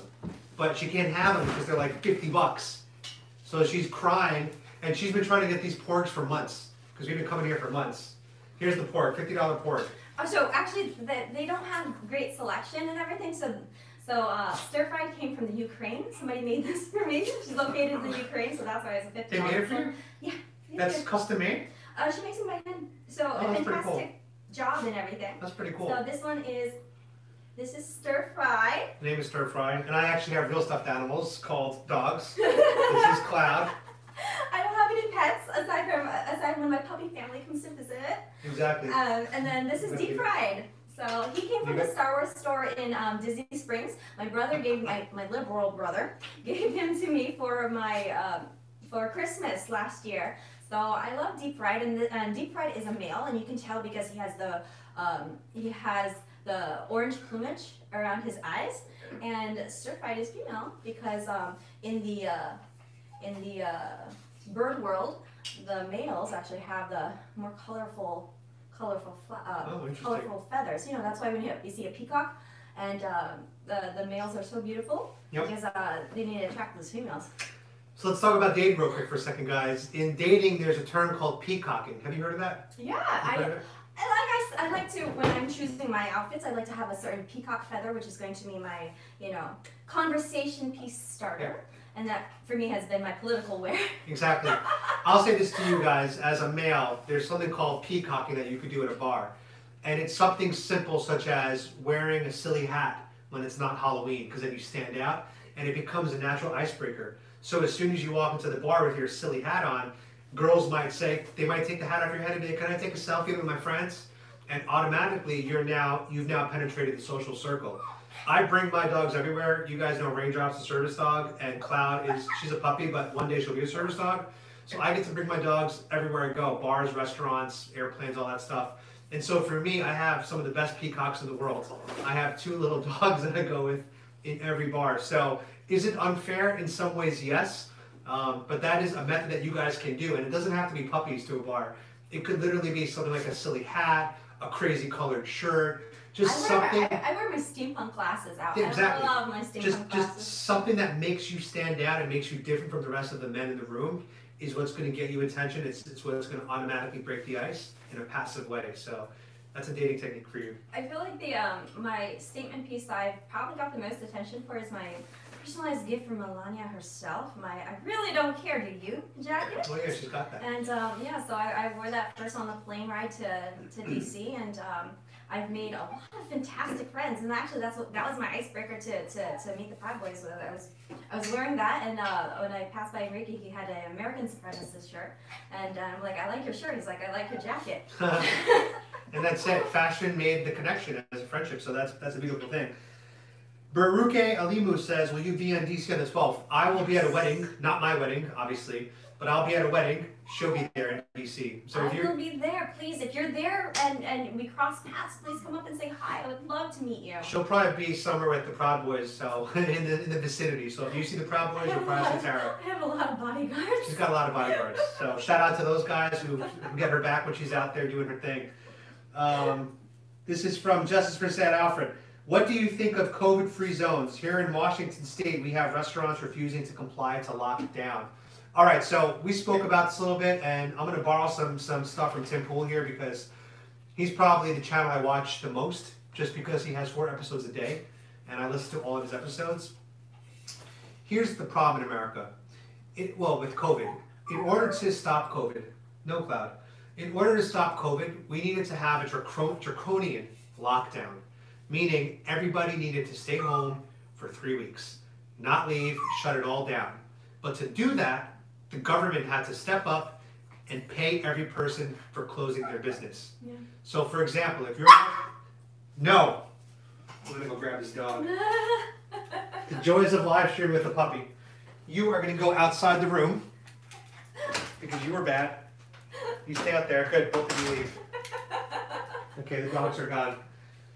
So if you're going to ask a business to close down and they're going to lose, let's say, $10,000 for those 3 weeks, you as the government need to pay them $10,000 for 3 weeks. Yeah. If they had replaced all lost income for people that had to, shut down their jobs, we could have got the lockdown done in 3 weeks. The problem we have right now is we have a sloppy lockdown, which means the disease is still spreading, and we're destroying people's businesses and livelihoods. So we're just literally having 2 bad situations at once. We should have just done a 3-week draconian lockdown. But at the same time, I understand why Trump didn't want to do that. We had the best economy in the damn world. And people of all ethnic backgrounds, of all genders, everything, were working. We had the lowest unemployment in 2019. And we didn't want to ruin that. Our economy was on fire. Everybody was happy, healthy, working. It was a beautiful thing. So now here we are today. I do not blame any restaurant that is defying orders to keep open and try to survive and make a living. It's tough. You know, Tara and I, our business is now virtual, so we can really, as long as we have power and phones and laptops, we could create our content from wherever. So we're very fortunate. But my Airbnb is, I started an Airbnb business, which has kept me from having to go back to the corporate world. That definitely took a hit. We're not getting bookings and everything, but still in a fortunate position. Coffee or Die just gave you $5. It said Tara's channel doesn't have the super chat on. This one is to support her channel. Thank you. The one thing about super chat is I think you have to have 5,000 subscribers to have that as a feature. So I've had that, but I haven't really been using it because this is my first live show. But subscribe to Tara so she gets closer to 5,000. So next time, hopefully, she will be able to have her own super chat. But thank you so much for that donation. We really appreciate that. Blue Lightning said, "I'm a cool dude, and you're a very beautiful lady." There you go. Thank you. So DS is asking if I saw the article about the maker of the COVID test. Says that it's the biggest hoax on Americans ever perpetrated. Yeah, I mean, they use the word psyops, psychological operation, on us. The look, inventor of the PCR testing said Right. this test is not made for COVID. Yeah, because they're turning it up to such high sensitivities Yeah. that you're going to test positive, even if it gives a false positive in a sense when it's dialed up to that extreme. So the way, I mean, from what I remember reading, because I read about this months ago, the PCR test does something with rotations. I know that rotations is some part of it. Oh, and he dies right before COVID takes off. And there's thresholds, right? So, for example, they might say if it takes 37 rotations to identify the virus, then it's a positive test. But if they're not getting enough positive tests, they can alter the amount of rotations as the threshold, and then literally arbitrarily shift what counts as a positive or negative, something like that. So that's what she's saying, is that this PCR test can be manipulated very easily. So you can literally move the amount of positive tests up or down. I'll say this though, I don't think that we should care about cases. I know that cases are an indicator of spread, but if most people are asymptomatic, the more cases the better, right? Because you're going to have more immunity. We need to be focused on deaths, and we need to be focused on the death rate. The good news is... Accurate, Yes. meaning if you die in a motorcycle accident, I'm sorry, but if you had COVID at the time that you had died in an unrelated way, that's also being counted as a COVID Yeah, death. they shouldn't do that. That should not be counted. Did you hear? This is through the grapevine, but one of my friends who is a doctor, brilliant, who does COVID research, she had said that people here in Florida are receiving positive results who have not even gone to take a COVID test. I don't know if that's true or anything, but I'm just tossing that out there as food for thought. Yep. Again, I just think that using the case number on the news is like the big number is just what I call fear porn. They're just trying to keep half the population fearful. And what's really sad to me is we have such a split society now between Republicans and Democrats that the Democrats are terrified of this virus. Terrified. It changes their whole mentality. It changed their whole mentality. They mask up entirely. They wash their hands compulsively. They use hand bacteria all day long. And here's the crazy part. And Awaken with JP actually spoke about this. Props to him. And I made this observation to you a couple months ago. I said what they've been able to do with all this fear porn is they turned normal citizens into the police. Yeah. Who now police their social sphere. Yeah. So, for example, we're on your neighbor. Like How we're communist. Like we're on Facebook, and Facebook's obviously a liberal hive mind where a lot of people are liberals there. I'm in Facebook jail for 60 days. She's in ban for 60 days. But like I have videos of like life in Florida because we're very open down here. Governor DeSantis said no more lockdowns, no restaurants are being closed, 100% capacity. Like it's almost like nothing happened down in Florida. It's kind of amazing. So we're out here and I'm showing videos of like the nightlife and everything. And remember, I'm a COVID survivor, so I'm immune right now. I have 6 to 8 months of immunity apparently. So me being out there it's like I'm invisible in a way. And I'm showing people what's going on in Florida, and I have friends that are liberals and Democrats saying, you're killing people by being out there. You're spreading the virus. You're killing people. To the point where... mask, have respect. To the point that they're trying to make me scared to be out and make me feel like I'm doing something morally wrong. Yeah. So that I now say, oh my God, guys, I can't handle all of this negative stuff that you're throwing at me. I'm just going to stay home and hide in my room like you are too. And to me, I don't, it's just like, they're now the police. And so now you have half the country calling on their neighbors, reporting people for misinformation just because you disagree. That's why I'm against a federal mask mandate, because once you establish something as a mandate, those individuals who feel to take up being that, call on your neighbor and everything. Like remember before they said like don't wear masks, they don't work. That was the first one. Don't wear masks, they don't work. If you are wearing masks, you're taking away PCP from PCP. Sorry. Protect PPE. PPE away from the healthcare workers, and so therefore you're immoral. And so I had just gotten back from Asia. Like we were masked up there already since January, and I came back with a supply of masks that I distributed among my family and my friends here. I was mailing boxes of masks to people here. But I was attacked on social media for wearing masks and out and about. Like it was almost like a shaming because it's like, oh, you're taking away the masks away from healthcare providers, and like now it was like you're morally wrong for wearing a mask because they were saying don't wear a mask, and then it switched to wearing a mask, and now you're on the other side of it. So it is, when you have your neighbor reporting upon neighbor and everything. Yep. So back to the top, we have 5-Star Pete. Shout out to you. What's up, brother? Nice to see you here. Someone said they're ready to loot for you if it means freeing you from Facebook jail. Thank you. Let me know. I'd love to be able to live stream again there, but I mean, I've gotten a multiple what's it called, warnings on my Facebook account. So if I all of a sudden disappear on Facebook, I've been sent to the Facebook gulags, and you know. Hey man, Baruch, Alima, we appreciate that you're willing to loot to get Tara free from Facebook jail.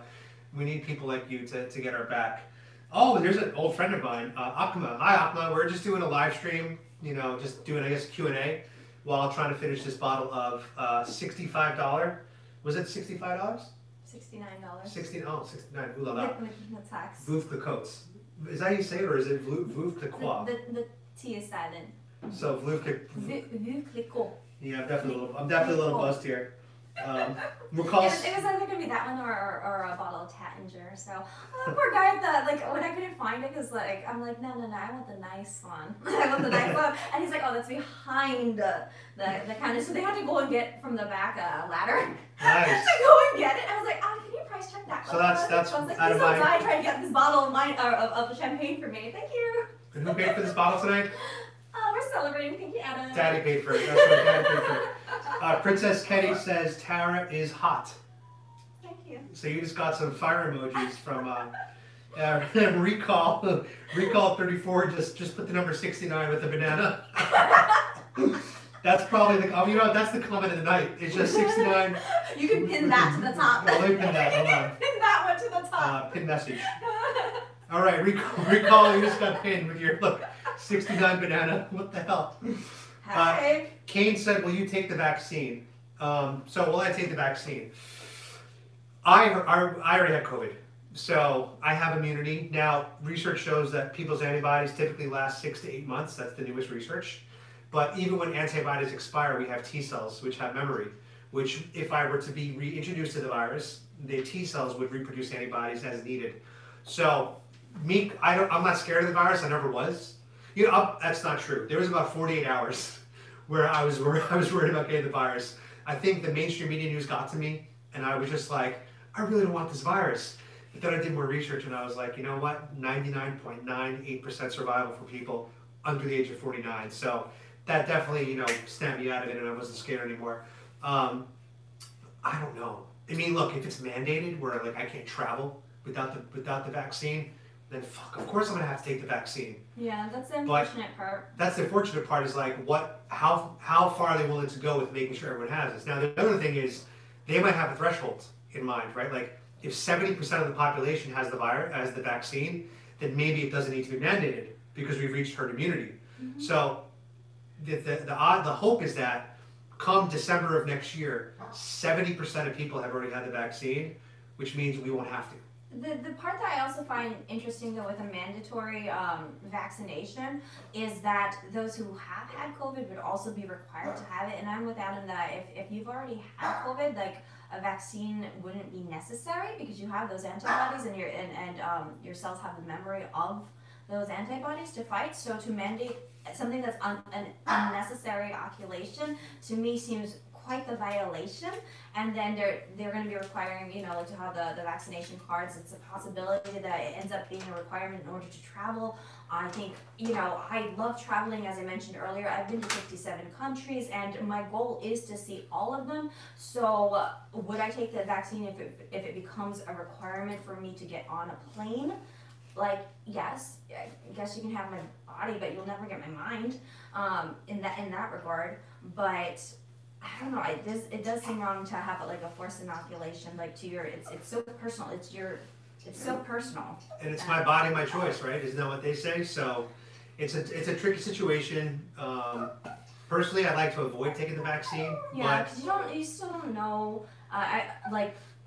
You had been mentioning earlier that you know could it cause like infertility and everything. Like that'd be like my worst nightmare. That'd be the worst. That'd be terrible.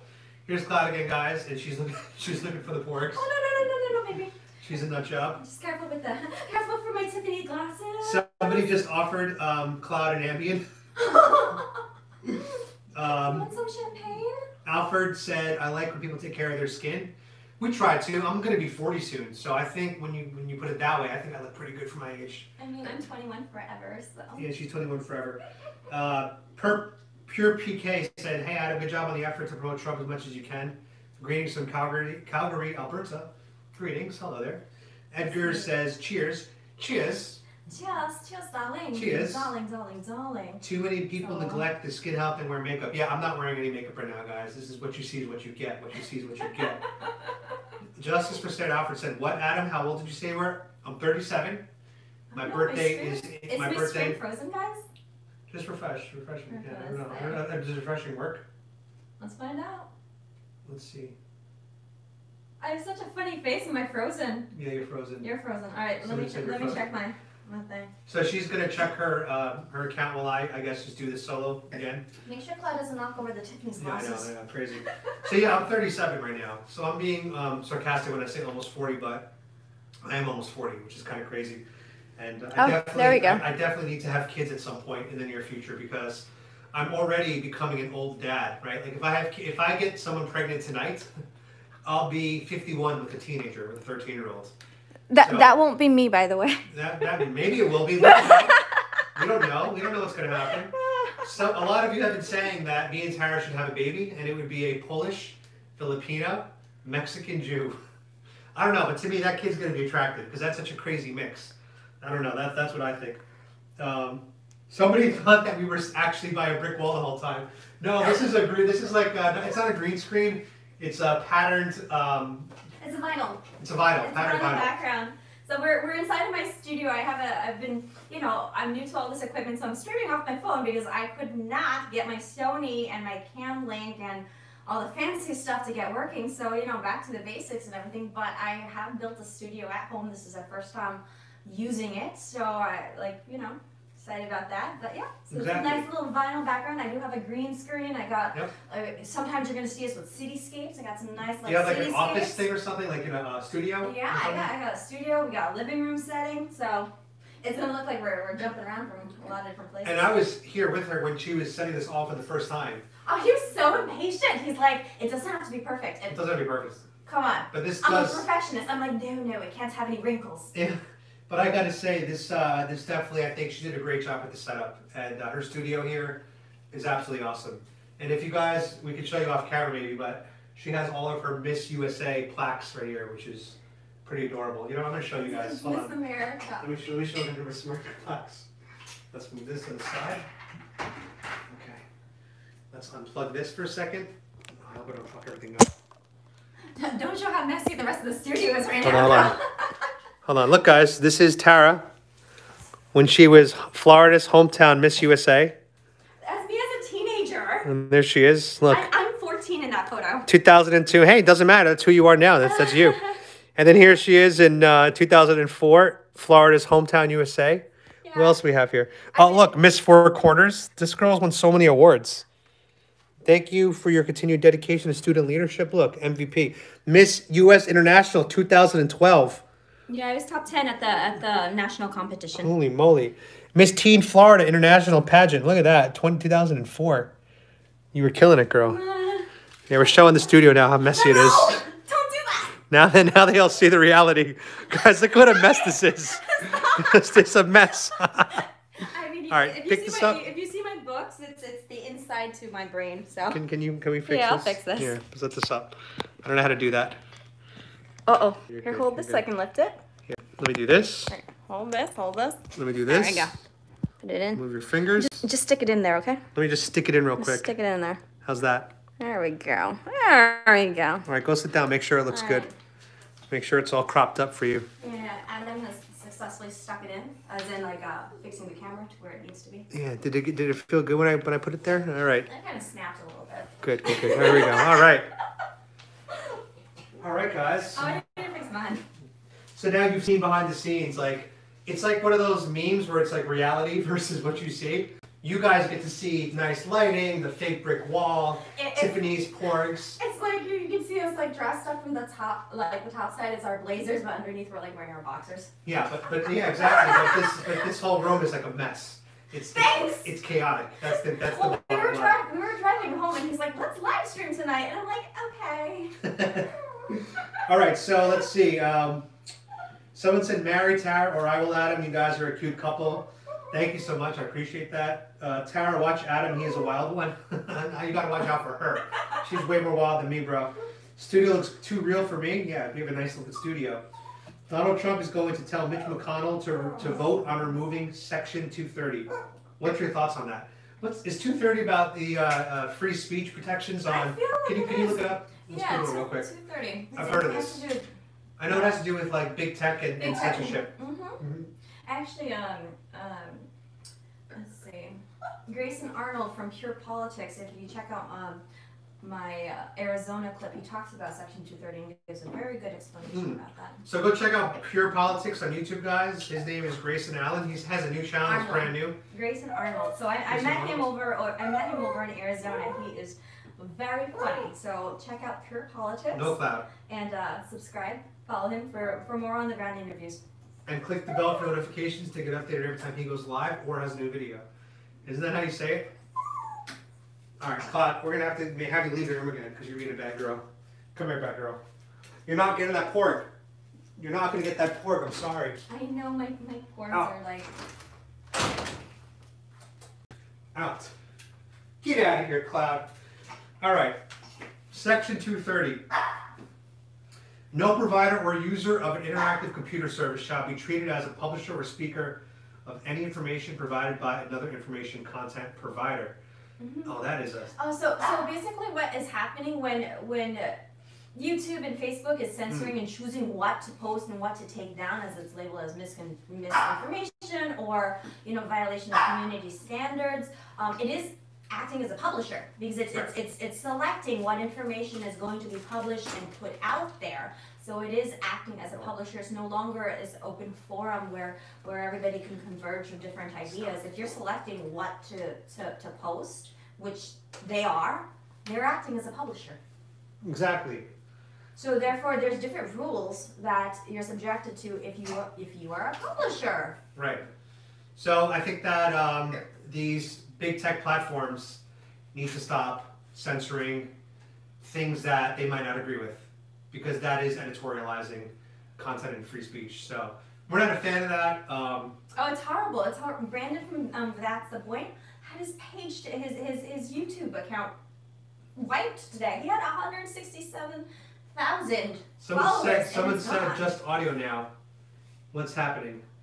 Can you guys see the video? Because someone said just audio, but I can see the video on my live stream. I can see the video on my live stream too. Is the video working? Let's see. This is our first live stream, so we're just trying to hack through this. Yeah, we're gonna play around with my Sony again later. Someone said it's frozen, so we can do the naughty. Oh. Let me see. No, it looks good to me. No, they said you're good, and we're good. Okay. It might have been your. Good. It might have been your internet connection. Yeah. So Bang Bros. His name is Bang Bros, but with an H. BHANG Bros. He said so much tension between us. We have so much tension. We should just get a bottle of champagne and see what happens. Oh. Right? We might get banned from YouTube. Right? We got a bottle of champagne and Cheers. we're all politics. Exactly. That's my pillow talk. Yeah, we're doing hot chicks talking politics right now. Someone said Twister mat action. We should do we should do Twister mat action, like the Twister game. We're not doing that. Screen. That's gonna be like a special footage. That'll be on my OnlyFans. OnlyFans. Would you guys pay for OnlyFans if me and Tara were doing that stuff? How much would you pay? Would you pay $50 a month for that? Make Nevada Great said, screen is frozen. Sex time? Yes, guys. We're freezing our screen to quietly have sex. Does Tara have any single friends? She does. I know she does. I met a few of them. And they're hot. And some of them are pretty attractive, not gonna lie. Yeah, they are hot chicks. Birds of a feather flock together. Oh, here we go. Vu Win, sorry for missing your question before. I know that you're definitely a loyal subscriber. Said, got a question, how was your COVID? Just want to compare notes, because I think I got it last week. All right, so that's a really good question. I'll tell you about my experience. Will be with me for sure on this call. Let me see. Anonymous said the screen is black, but I'm getting the video fine on my computer. So for me, My first symptom was actually sunlight sensitivity. I left my apartment, went to Denny's to get breakfast, because I love eating at Denny's. They have a great menu. And I couldn't see. Like, the sun was burning my eyes. So I went for a COVID test that day, which if you go to my YouTube, you could watch that video from CBS. Got a negative test. So here I'm thinking, like, what the hell was going on in my eyes? So on day 3, I woke up with a 99.5 fever, which is nothing. That's not even a fever. That's not even a fever. That's like you just worked out, you're hot. Yeah, that's not a low grade fever even. Day 4, I had a very, very mild cough. No breathing problems, nothing with the lungs, just like a that's it. Day 5, my nose was running like a faucet. No other symptoms. Day 6, my nose was running like a faucet. No other symptoms. And so I got tested again for COVID on day 5 or 6. That test came back positive. But by day 7, I was totally healed. By day 8, totally healed. 9 healed, 10 healed. So my symptoms resolved in a total of 6 days. So I didn't need medication, I didn't need hospitalization, I didn't need treatment. The only 2 annoying parts of having COVID was I lost my taste and smell for 3 weeks, which was frustrating as hell because I'd go to McDonald's, Taco Bell, couldn't taste anything. Very bizarre experience. And then slowly it started to come back. And then the second thing is I had like heart palpitations for like 3 days, where I would just be laying in bed on my iPhone and it would feel like my heart just started racing out of nowhere, which is another long-term, long-hauler effect. But that also went away within like a month after having COVID. So, you know, for me, overall, I think that it was a mild case. And it's because I've done a lot of things that I think are important for COVID, right? A healthy immune system. A healthy immune system. So, if you guys, am I frozen now? Not on my view. I am monitoring you as well. I didn't have to play this one. So if you guys go to my website, which I never plug, but I do have a website, it's BeFreeMySheeple.com, BeFreeMySheeple.com. It's not a political website, actually. It's more about like freedom through health and not having a full-time job. But if you go to, on the header, I think, let me see how you get there, because I think it's important for people to see. This is actually very beneficial, guys. So if you go up top and you go to the blog, and then you go to health, let me see, no, blog. Ryu Cartel is asking, did you go to a gym or breathe Here we air by any chance? Oh, I'll talk about that in a second. Blog, health, coronavirus, and then you go to protect yourself against COVID-19. That's my article. So here I literally put together all the things that I started doing back in February to prepare for having COVID. And I'll tell you guys what the list says. Number 1, drinking 2 to 3 liters of water a day. That's just standard health to stay hydrated and keep your organs functioning. Number 2, are you overweight? So I said this in February. If you're overweight, lose weight. Because Italian doctors saw that obesity was the #1 indicator of COVID complications. Number 3, sleeping 7 to 8 hours a day. You need to rest because that's where your body repairs itself. Number 4, are you having enough sex? I think masturbation does fall under sex, but the thing is, have orgasms, because that actually helps to release feel-good hormones and release stress and lower blood pressure. So, and if you're having sex, then it's good for your core muscles and some cardio. Number 5, are you minimizing your stress? Try not to worry about the virus, and if you're in a bad relationship or a bad job, try to quit those so that you can relieve the stress and have a more positive lifestyle. Number 6, are you exercising? You don't have to go to a gym. You could do squats in your room. You could do lunges in your room. Like, there's so many ways to work out without having a gym. Number 7, are you taking your multivitamins? They saw that vitamin C, D, zinc, and fish oil were the 4 most important supplements when preventing COVID, plus kombucha. Kombucha is a probiotic, which actually helps manage COVID if you get it, which is crazy. Who thought about that? And then number 8, good nutrition. Are you eating healthy? Is your calorie count high? So when I had COVID, I kept my calorie count higher than usual because I know that when you're sick, you know, even if it's something like cancer, for example, your body needs to have extra fuel, extra calories to fight. So when I was sick, I was actually eating really unhealthy, calorie-dense foods. But again, that was kind of by design. So I was preparing my body since February for COVID, and by the time I got it in September, my body had followed all of those steps. So I believe, besides being younger, 37 years old, those things helped prevent complications. What do you think? Ryu says don't wank. Who says that? Ryu Cartel on my don't wank. Oh, don't wait. Okay, well, you know, I mean, look, there's And drinking a case of beer a day will help kill any virus. yeah, of course. They say that when you drink alcohol, it kills brain cells. Well, we all know about survival of the fittest. It kills the weak brain cells, and it leaves you with a stronger pool of cells. So, I think alcohol is good. Does Tara have an OnlyFans?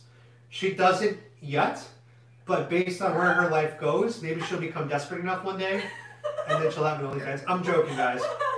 Excuse me. I do want to say that people on OnlyFans aren't necessarily desperate. That's a joke. Some people, it's their body, right? Their body, their choice, right? They can do whatever they want with their body. If they want to have an OnlyFans and show off their body, that's up to them, and I don't judge it. I don't knock it. That's their hustle. Good for them. If they're making a living off of it, I applaud you. I wish I could do it, but micro. Would you I was going to say. Would you pay to see Adam? Would you pay to see me? That's the question. Oh, ooh la la. So let's see. The flu season is now COVID season. Yep. No one gets the flu anymore. They just get I COVID. know. Mm-hmm. COVID was the cure to the flu. Yep, that's right. COVID cured everything. Randy Grimes, Adam, I wish I could roll solo like you do in a lot of your videos. And doing so, could you hook up with a lot of chicks if you wanted to? So, here's the reality. A lot of people think that I'm dating the girls that I meet in my videos. And you could message a lot of them, especially in earlier videos, like because I put their Instagrams there. The answer is no. Like, if I put a girl in my YouTube video, and to me, that's my job now, right? So I believe that you need to maintain some level of professionalism with these people. So to me, no, I try to avoid doing that. Although I gotta say, it's very tempting to talk to these girls, you know, with the cameras off. But again, there's 7 billion people in the world, half of which are women. So I just feel like I'm missing out on a very small percentage of the beautiful women in the world, and there are others. So I hope that they respect and appreciate the fact that I'm not like a thirsty simp, where I'm just like hitting on them after I put them in my YouTube video.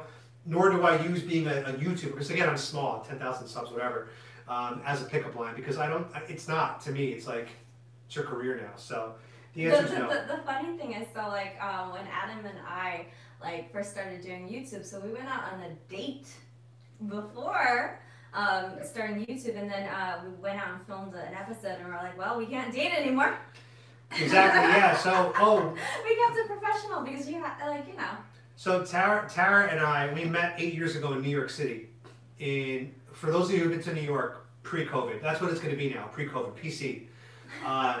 There's a very expensive rooftop bar called 235th, and it's like $22 cocktails. So I was there with Standard New York. Standard New York. So I was there with some friends. I was there with some clients, and I meet Tara, and this is 8 years ago. I was 29 years old. And I was still 21. You were 21? I was still 21. Oh, yeah, still 21. I'm 21 now, and I was 21 then. Right. I thought she was absolutely gorgeous. So I said to my friends, I said to my clients, guys, I just met this girl that I'm going to pursue right now. So I left my clients, left my friends, and I put the full course press on her, full court press. So we had, was it mint mojitos? Yeah. So I was buying her mint mojitos. They were like $20. We had several rounds. We had several rounds. I was like, okay. And I was already drunk when I met her. By the time I was done with meeting her there, I was freaking wasted. And I think you were wasted too. But like a gentleman, I walked into the taxi, and I made sure she got in the taxi and went home. Am I right? Yes. And so I had this theory, I had this belief, and I could be wrong about this, but when you have such an amazing first date with somebody, and you've had a few drinks, but the date's amazing, and you guys, because you're both adults, you choose not to have sex that night.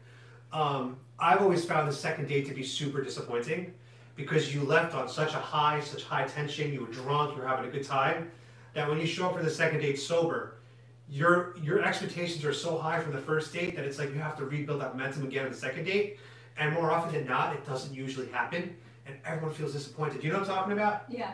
So when people say to me, should you sleep together on the first date? It depends. I really think it depends, but ultimately, if you guys are both having such a fun time and you're adults, why not? Like, and you don't have any like religious reasons not to. Just go with the flow, do what you want to do, and I don't judge.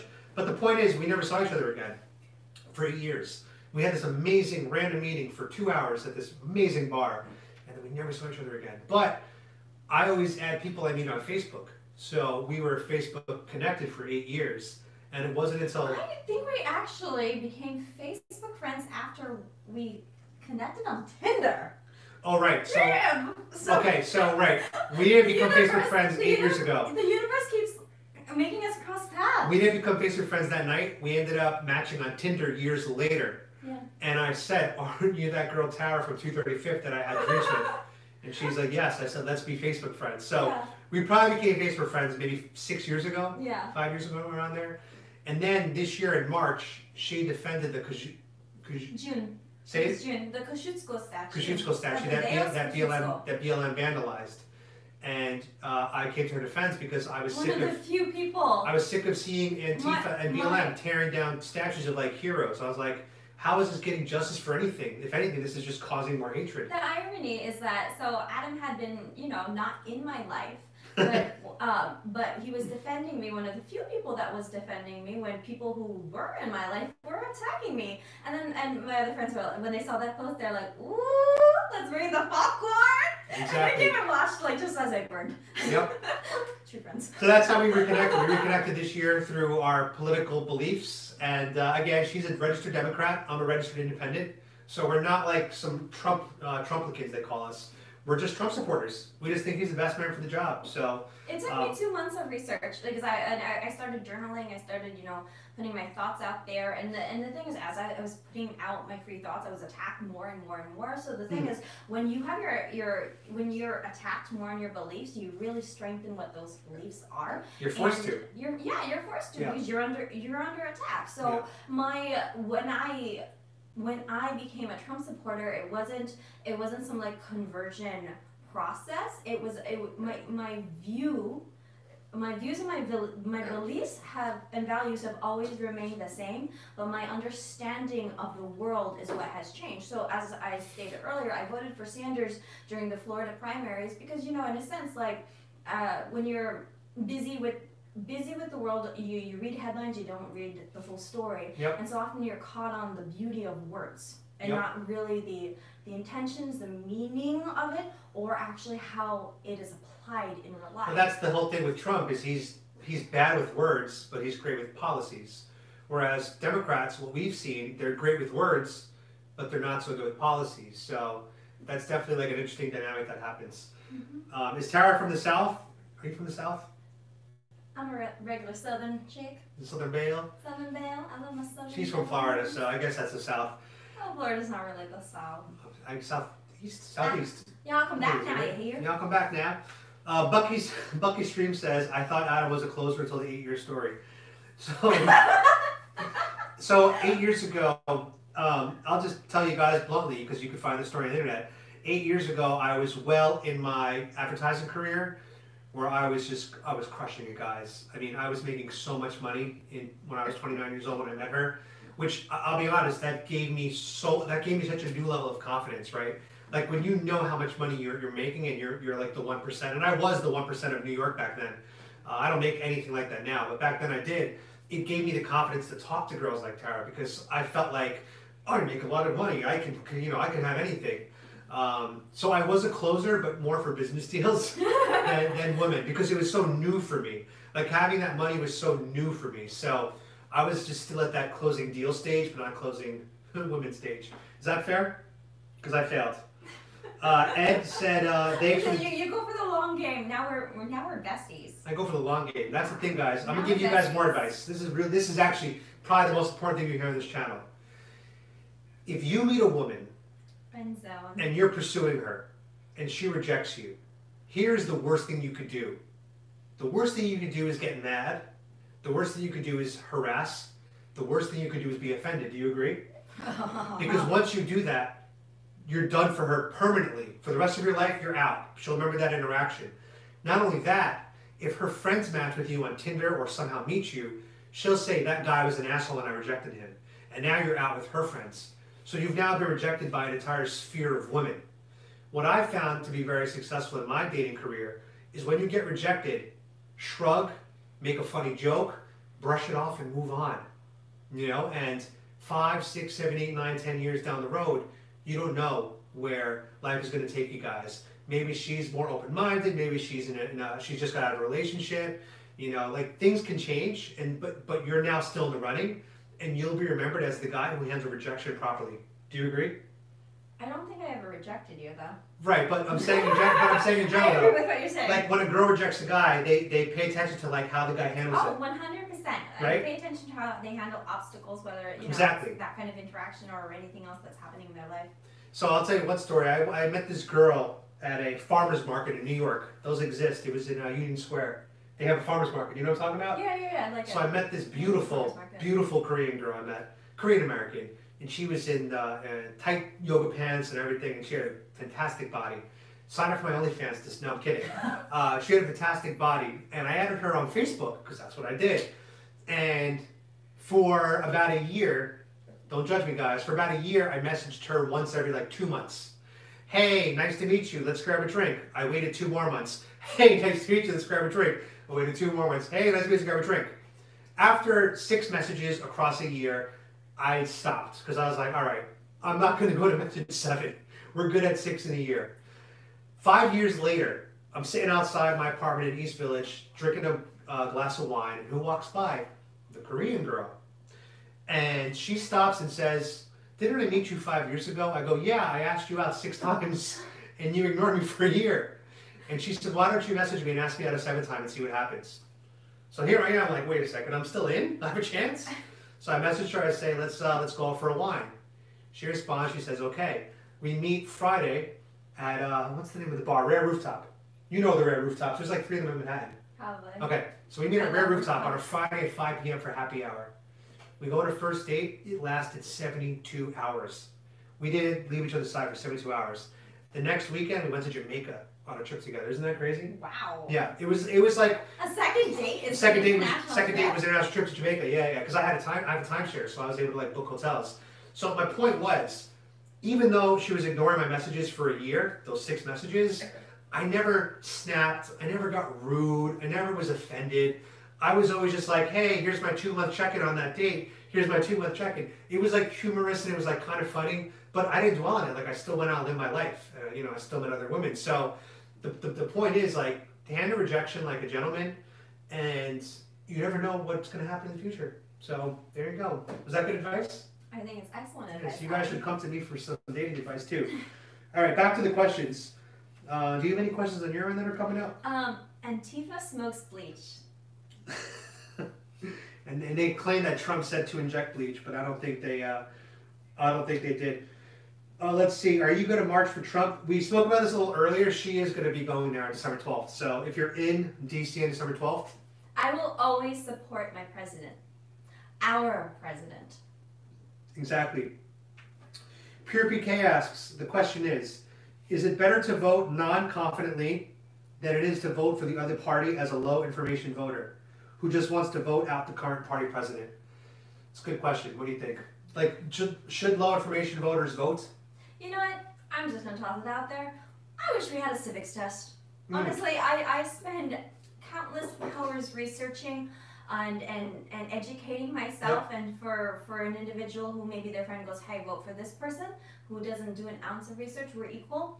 And I'm probably going to be tarred and feathered for it, but I don't care. Yes, I think there should be some sort of civics test. Is it going to, voter apathy is a problem in the USA, but at the same time, I think we should be encouraging people to be doing their research and engaging in politics and understanding, but at the same time, like if you don't know anything and just to cast a random vote, that to me is disheartening. I think the Democrats, they run the Rock the Vote, and they have that app to get to find out if friends are registered, and they encourage their friends. If they're not doing research to understand who the candidates are and you're just randomly voting, I think that does a disservice. Because it's like exercising your right to vote, you should definitely exercise your right to vote. But it has such an impact, and not just with the presidential election, but also your real powers in the local and the state government. Yeah, that's true. Educating yourself not just on Biden versus Trump. You should be educating yourself on your city, local, state governments, and who those individuals are, and being and aware and knowledgeable voter. Yep. And like I'll say in 2008, I voted for Obama back then because my family was Democrats at the time and they all told me to vote for Obama. And for me, I remember going into the library in Forest Hills, Queens, where I grew up. I remember voting for Obama and I felt proud that I was like doing my patriotic civic duty, right? But I also remember thinking, first black president. And that literally was, for me, enough motivation to go in and vote for Obama.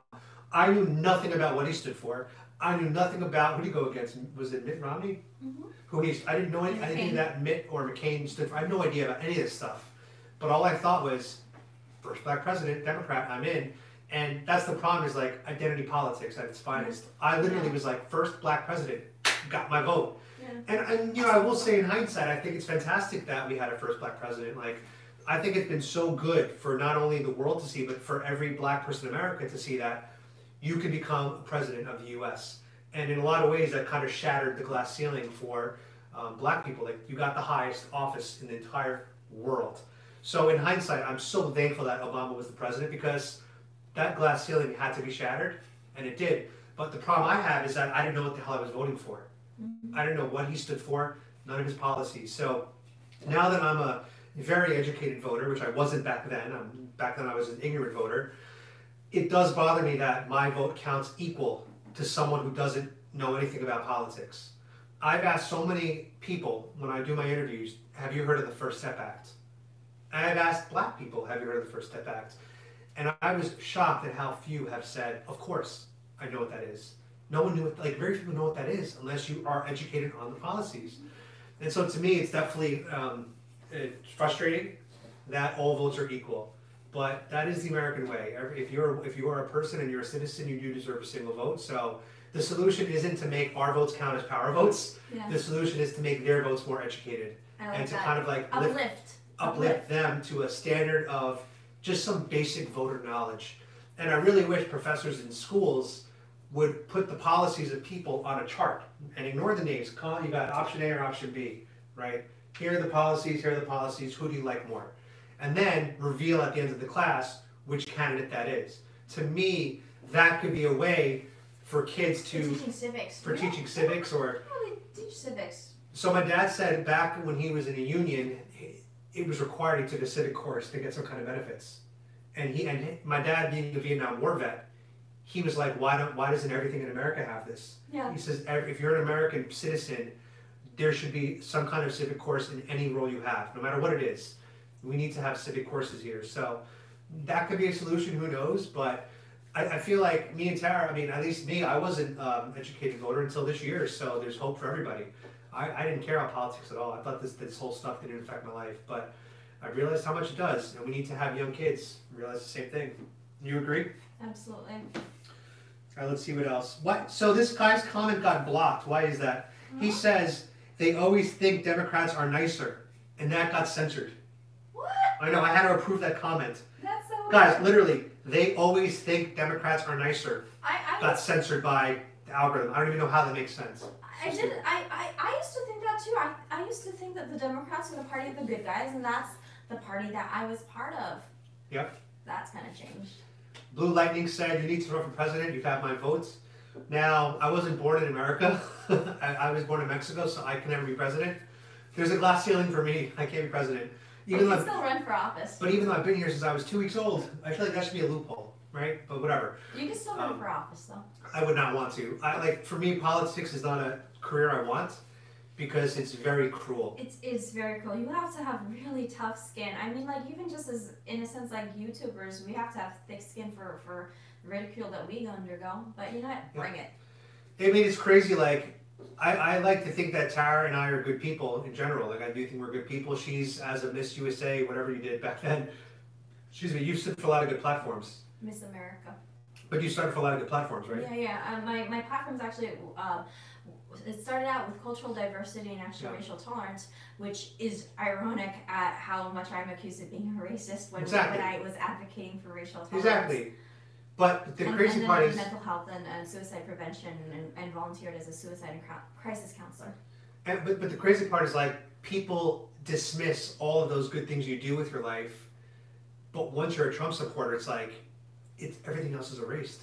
Yeah. All that matters is that you support Trump, you're evil. Labeling. And it's like, wait, what about all the times I rescue, you know, I go to dog shelters and volunteer on time there? Does that not count? What about the time when you needed career advice and we spoke on the phone for 2 hours and I kind of walk you through your, you know, your life problems? Does that not count? No, it doesn't. All of a sudden, it's all dismissed. Yeah, because if people are judging you on your on such a one dimension, when people have all these dimensions and characteristics and experiences to them, but we are very quick to judge now, and I mean that's part of the reason why we have such division. Someone said the doggy is asleep. Yeah. Yeah, she's tired. She's tired of looking for the porgs. You finished your champagne. So did you. So did I. Do you have any tequila? I got vodka. Should we do a shot to cap it off? Go grab the vodka. We'll do a shot. I think the vodka's with my dad. Okay, go get the vodka real quick. But I got Go get the vodka. wine too. Guys, we're gonna do a vodka shot for you to close out the night. Go grab your Polish vodka. All right. Here, let me take the dog. Let me take Cloud. This one's not Polish vodka. It's good Polish vodka, żarówka. You mix that with like some apple juice and it tastes like apple pie. This girl's so good, guys. So her name is Cloud. I'll tell you guys a quick story while Tara is getting the vodka. So I have two dogs named Raindrop and Flex. You guys can go on Instagram and search Raindrop and Flex. Flex like a muscle. And they were best friends. I was living in Thailand and Flex and Raindrop got bit by ticks. So they both were very sick. I guess it's like Lyme disease for dogs. And Raindrop survived, but Flex died from the tick bite. And I always called Flex my son because, you know, for my dog owners out here, they're like our children. So my son Flex died February 26th from the tick bite. Very unexpectedly, very suddenly, and it was the most devastating, one of the most devastating moments of my life was to lose him. So the day after he passed, I, in a complete daze, lack of sleep, slumber, went to the pet store. And I immediately got Cloud because I didn't want Raindrop to be alone. I wanted her to immediately be distracted by a new puppy. So Raindrop hated Cloud for about a month. But now Raindrop and Cloud are really good friends, which is great. But I always look at this little angel and I always say to her, like, I wasn't supposed to meet her because my boy Flex died a day before his 7th birthday. And I always thought that I was such a good dog owner that Flex would be around till he was 15. So I thought that I would have 9 more years with Flex. So I lost my boy and I cry probably every other day now at this point where I think about him or I miss him and I just feel like life is unfair. And I really do feel like nature fucked me so hard by taking my boy. But I had a solution. Turns out, and this is going to be crazy, guys, it turns out that you can clone a dog. Did you guys know this? You can clone a pet. I had no idea, but you could. So I found the cloning facility located in Texas, and I had the vet send a tissue sample of Flex to the cloning facility, and they were able to duplicate his DNA. And as we sit here, Flex's DNA is now stored in 8 vials, 4.4 million viable cells, and I now have the power to clone my dog Flex. And I spent $1,600 for that procedure, but it's going to cost $50,000 to actually go through the cloning process, where they find a surrogate dog and then, you know, implant the DNA. So I have the power to clone my dog Flex, and I'm going to do it at some point in the future because nature told me fuck you. And I feel like the only way that I can make closure of this is to say to nature, fuck you back. I'm going to bring his DNA back to the world. So you're going to see that at some point in the future, that I'm going to be cloning my dog Flex, and I'm going to be naming my new dog Phoenix, because he's going to be rising from the ashes.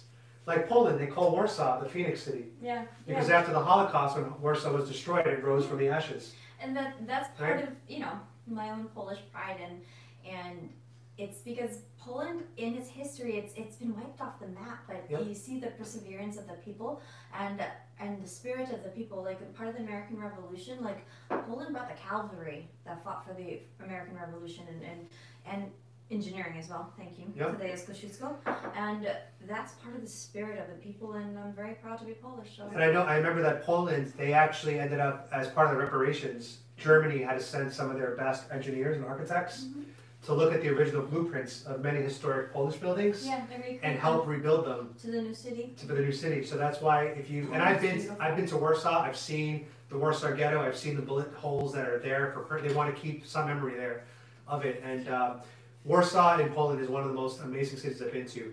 And if you guys are on a budget, it's also a very affordable city to visit. So you can go there, and I believe it's 4-to-1 in terms of spending with the U.S. So something that might cost you, a meal that might cost you $20 here is going to cost you $5 or $6 there. So you know you can multiply your net worth very quickly by living in a place like Poland. Someone said, "I'm only cloning his body. His soul is the embodiment I loved." That is 100% true. I'm not bringing my son Flex back, and I know that. I'm just bringing his DNA back into the world because it's going to be the same exact DNA, and it's going to be a 99.9% physical match. And you know, I'm doing this because number one, I think that it's like kind of like an early innovator doing this, right? And it's research in a way, right? And if it helps me heal and it brings me some kind of closure, then I can tell other people like, hey, it worked for me. But if it doesn't bring me closure and I just feel like this was a weird, expensive experiment, well, I'll be honest with that too and tell people, look, I tried it and it didn't do for my emotions what I thought it would. So I'm going into this open-minded and we'll see what happens. But that's going to be a journey that you guys will see in the future on my YouTube channel, which is the cloning of a pet that I lost, which is crazy. And if you guys are interested in cloning a dog of yours, you could always DM me on Adam Francisco. I have a direct relationship with the cloning facility, and I'm not trying to pitch their business, but I am able to make recommendations to them and introduction and all that stuff, and then everyone wins. You'll save a little bit of money if you do it because it is an expensive procedure. It's the cost of a house in Thailand, let's put it that way. And you know, you need to definitely have some cash to do such an expensive therapeutic experiment. So, all right, what kind of vodka do we have? Well, it's my dad's vodka, so it's not. I prefer Tito's or something, you know. All right, guys, we're waiting a for the little red bit flag. more elevated, but you know, it's vodka. Shit, It's is what's- mine frozen? It's what's available at the house. Is mine frozen? Let me see. Let me see. Am I frozen? Yours looks frozen on mine. Good. No, I'm good. I'm good. Okay. Refresh it.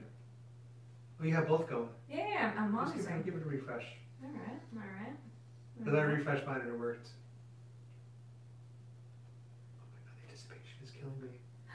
Oh, Okay, they were not frozen for me. Oh, okay, we'll take your word for it because it's. taking Yeah, a we're good. little Okay, bit, it looks so- like we're good on us. If it froze for you guys, just refresh your page because it looks like refreshing our pages worked for us. So try. I'm just going to check the phone real quick. Yeah, see, because usually when mine froze, it's because it. Oh, it did. It did. Here we go. Yeah, it went to a Little low battery. battery. I don't think the thing's charging because it went to mine did that a little bit ago as well. Hold on, let me just check. Oh, I see. It's not charging my phone. Yeah, it isn't charging for mine either. But just Now it's charging. Oh, okay. Okay, we should be good. Someone wrote, now you're good. That'll There's 39 go happening. for the finale. All right, guys, we're going to be closing it out now. If you have any final questions for us about anything, we've spoken about so many topics. My goodness, we spoke about dating. We spoke about pet cloning. We spoke about. Devon's asking, how did you find Cloud? How did you find her? I went on Google. I was in Brooklyn at the time, and I went on Google and I searched Shih Tzu puppy for sale, and I found this pet store called like Pure Puppy or Puppy Paws in Queens. And as a matter of fact, if you go to my YouTube, let me see if it's live, because I took it down for some reason at one point. But if you go to YouTube and you guys search Cloud Francisco, Adam Francisco, let's see if it shows up. I might have made it private. I might have made this video private. I'm gonna go to my studio now and make it public again. I don't know why I made it private, but there's a video where you can literally watch the first time I met Cloud. You literally will see when I went into the pet store for the first time, and you'll see what a bad girl she was. Okay, it is private. So I'm gonna unlock it now for you guys. So here we go. I'm unlocking my video. Oh, It is she's now so public. Cute. The video is now public. Okay, let's see. Little Cloud. Yeah, guys, this dog is adorable. Okay, so it's now public. So go to YouTube and search Cloud Francisco, Adam Francisco. Did it show up? It's not showing up yet. Let me see if I can type in Cloud Francisco introducing. Because that's the name of the video, introducing Cloud Francisco. Nope. It probably has the algorithm again because I took it off of it. Introducing Cloud Francisco. Let's see. Yeah, I'm not finding it, guys, but the video's live. It's on my channel. What I'll do is I'll put a link somewhere in my description of my newest video so you guys can watch. But you'll literally watch me meet Cloud for the first time, and you'll see Raindrop's reaction to bringing Cloud home. And she was not happy at all with that. Dante says we might have 4 hours of sex. 4 hours. 4 hours, bro. That's too long. What do you think the perfect amount of time for sex is? What's the perfect length for a sex session? How many minutes? Minutes? Like 20, 30, 40? I liked 4 hours. I mean. Oh, you liked 4. Okay, so Dante, she would have liked 4 hours straight. Me, 15 minutes, I'm good. Just get it done, and then you have the rest of your days free. Then you got 23 hours and 45 minutes to do whatever you want. That's my opinion on that. Wouldn't it be overprotective that the dog would inherit worse, especially off? I mean, I'm already overprotective of my dogs, so I don't think it'd be much different. You know, I'm gonna protect them like every dog I've had. So I hope. Do we watch Omar Gosh? Never heard of Omar Gosh. Sounds familiar. He's another Florida YouTuber. All right, we'll check him out. Thanks for the recommendation. Yeah, we'll check him out. And if you know him personally, make an introduction. We would love to call him out and meet up in person and do a video. Yeah, it's amazing to be able to do collabs. That's the fastest way to grow is to do collaborations on YouTube. So if you guys are an aspiring YouTuber, don't try to do it on your own. Always try to appear and feature with other people's videos and network as much as you possibly can. She did a video with That's the Point, Brandon. Yeah, Brandon. And he had 167,000 subscribers, so she had a huge platform that wasn't hers. And then you transport some of your audience over to your platform. But unfortunately, YouTube wiped his channel today. I'm so angry. They literally they wiped his channel today.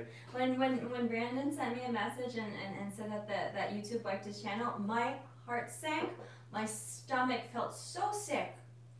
It's because Trump's winning.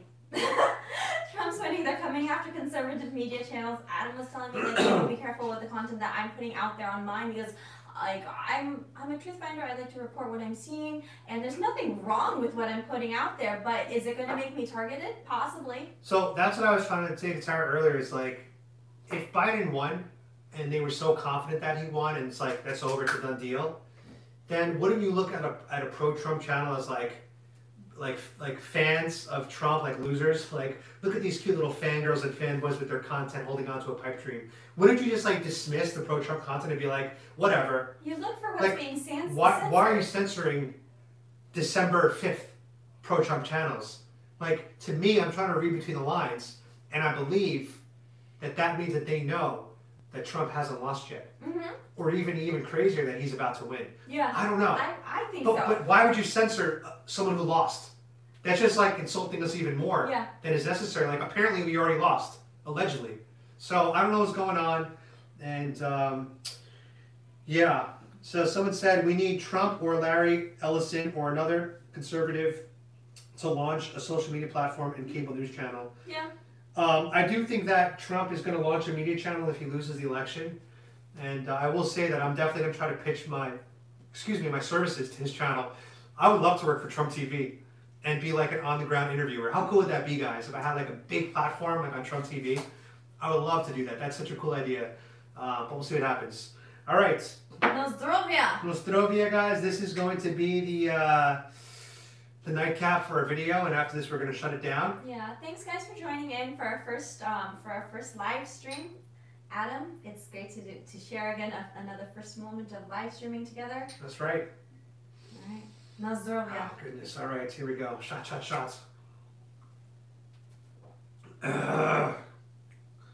Whatever. Okay, I guess it's vodka. Vodka's disgusting as a shot. I like to sip Tito's. I can sip Tito's. Awesome. I'm a bourbon drinker. I love bourbon. We like old fashions. Yeah, old fashions are my favorite. Especially My if there's go-to. I love absinthe. I like my spirits to be. I like my drink spirit forward, non-sweet, straight. So upcoming schedule, guys. You're coming to Clearwater? I gotta, yeah. Just come to yeah, Clearwater. yeah. Come to Clearwater. So we're going to be going to Tampa tomorrow. So we're going to do a road trip to Tampa. And then we're going to drive to Clearwater Beach, which is an amazing beach. And we're going to do interviews on the pier and the boardwalk. Great place. Caitlin Bennett always goes there, so maybe we'll see her tomorrow, which would be amazing. I would love to. Wouldn't that be amazing? Yeah. Wouldn't that be worth I it? love Caitlin Bennett. Liberty Hangout is amazing. Exactly. I love her. And then Tuesday, my Airbnb in that part of Florida ends. So we're going to drive back to Orlando. So we'll be in back Orlando. in the studio. We should do another live stream. We'll do a live stream Yeah, when I'm back. live We'll do a live stream when I'm back. And then I'm going to head to DC on Thursday. So I'm going to be in DC from December 10th through the 15th. And then probably New York after that. And then back to Orlando. Yep.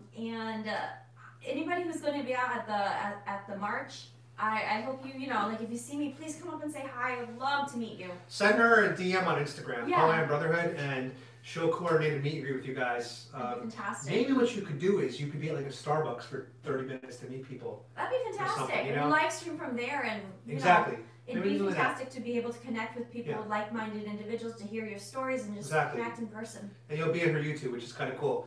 And then I'm going to Miami for a few days because I just love the mommies in YouTube. I mean, the mommies in YouTube. Mommies in Miami. I also like the mommies on YouTube.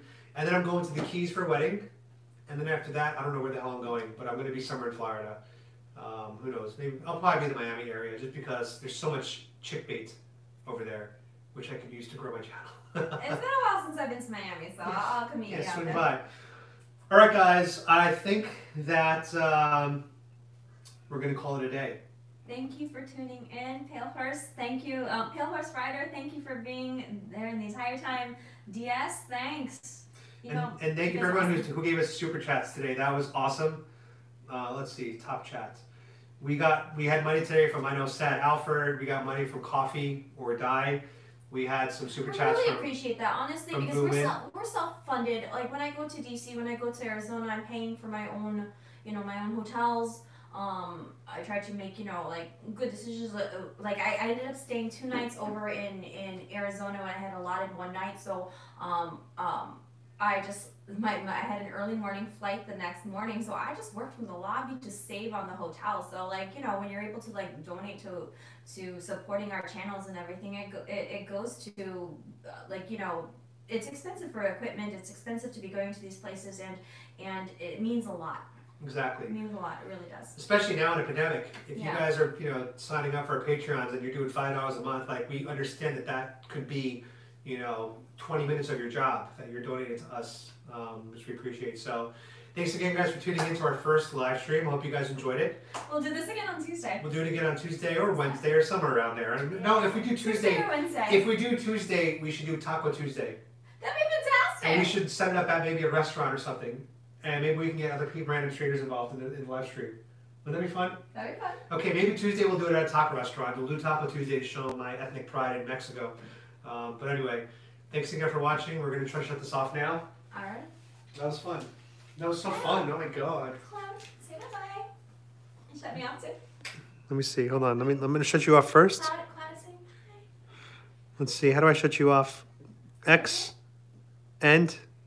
So you're off of Polish American Brotherhood. Someone said live stream from Taco Bell.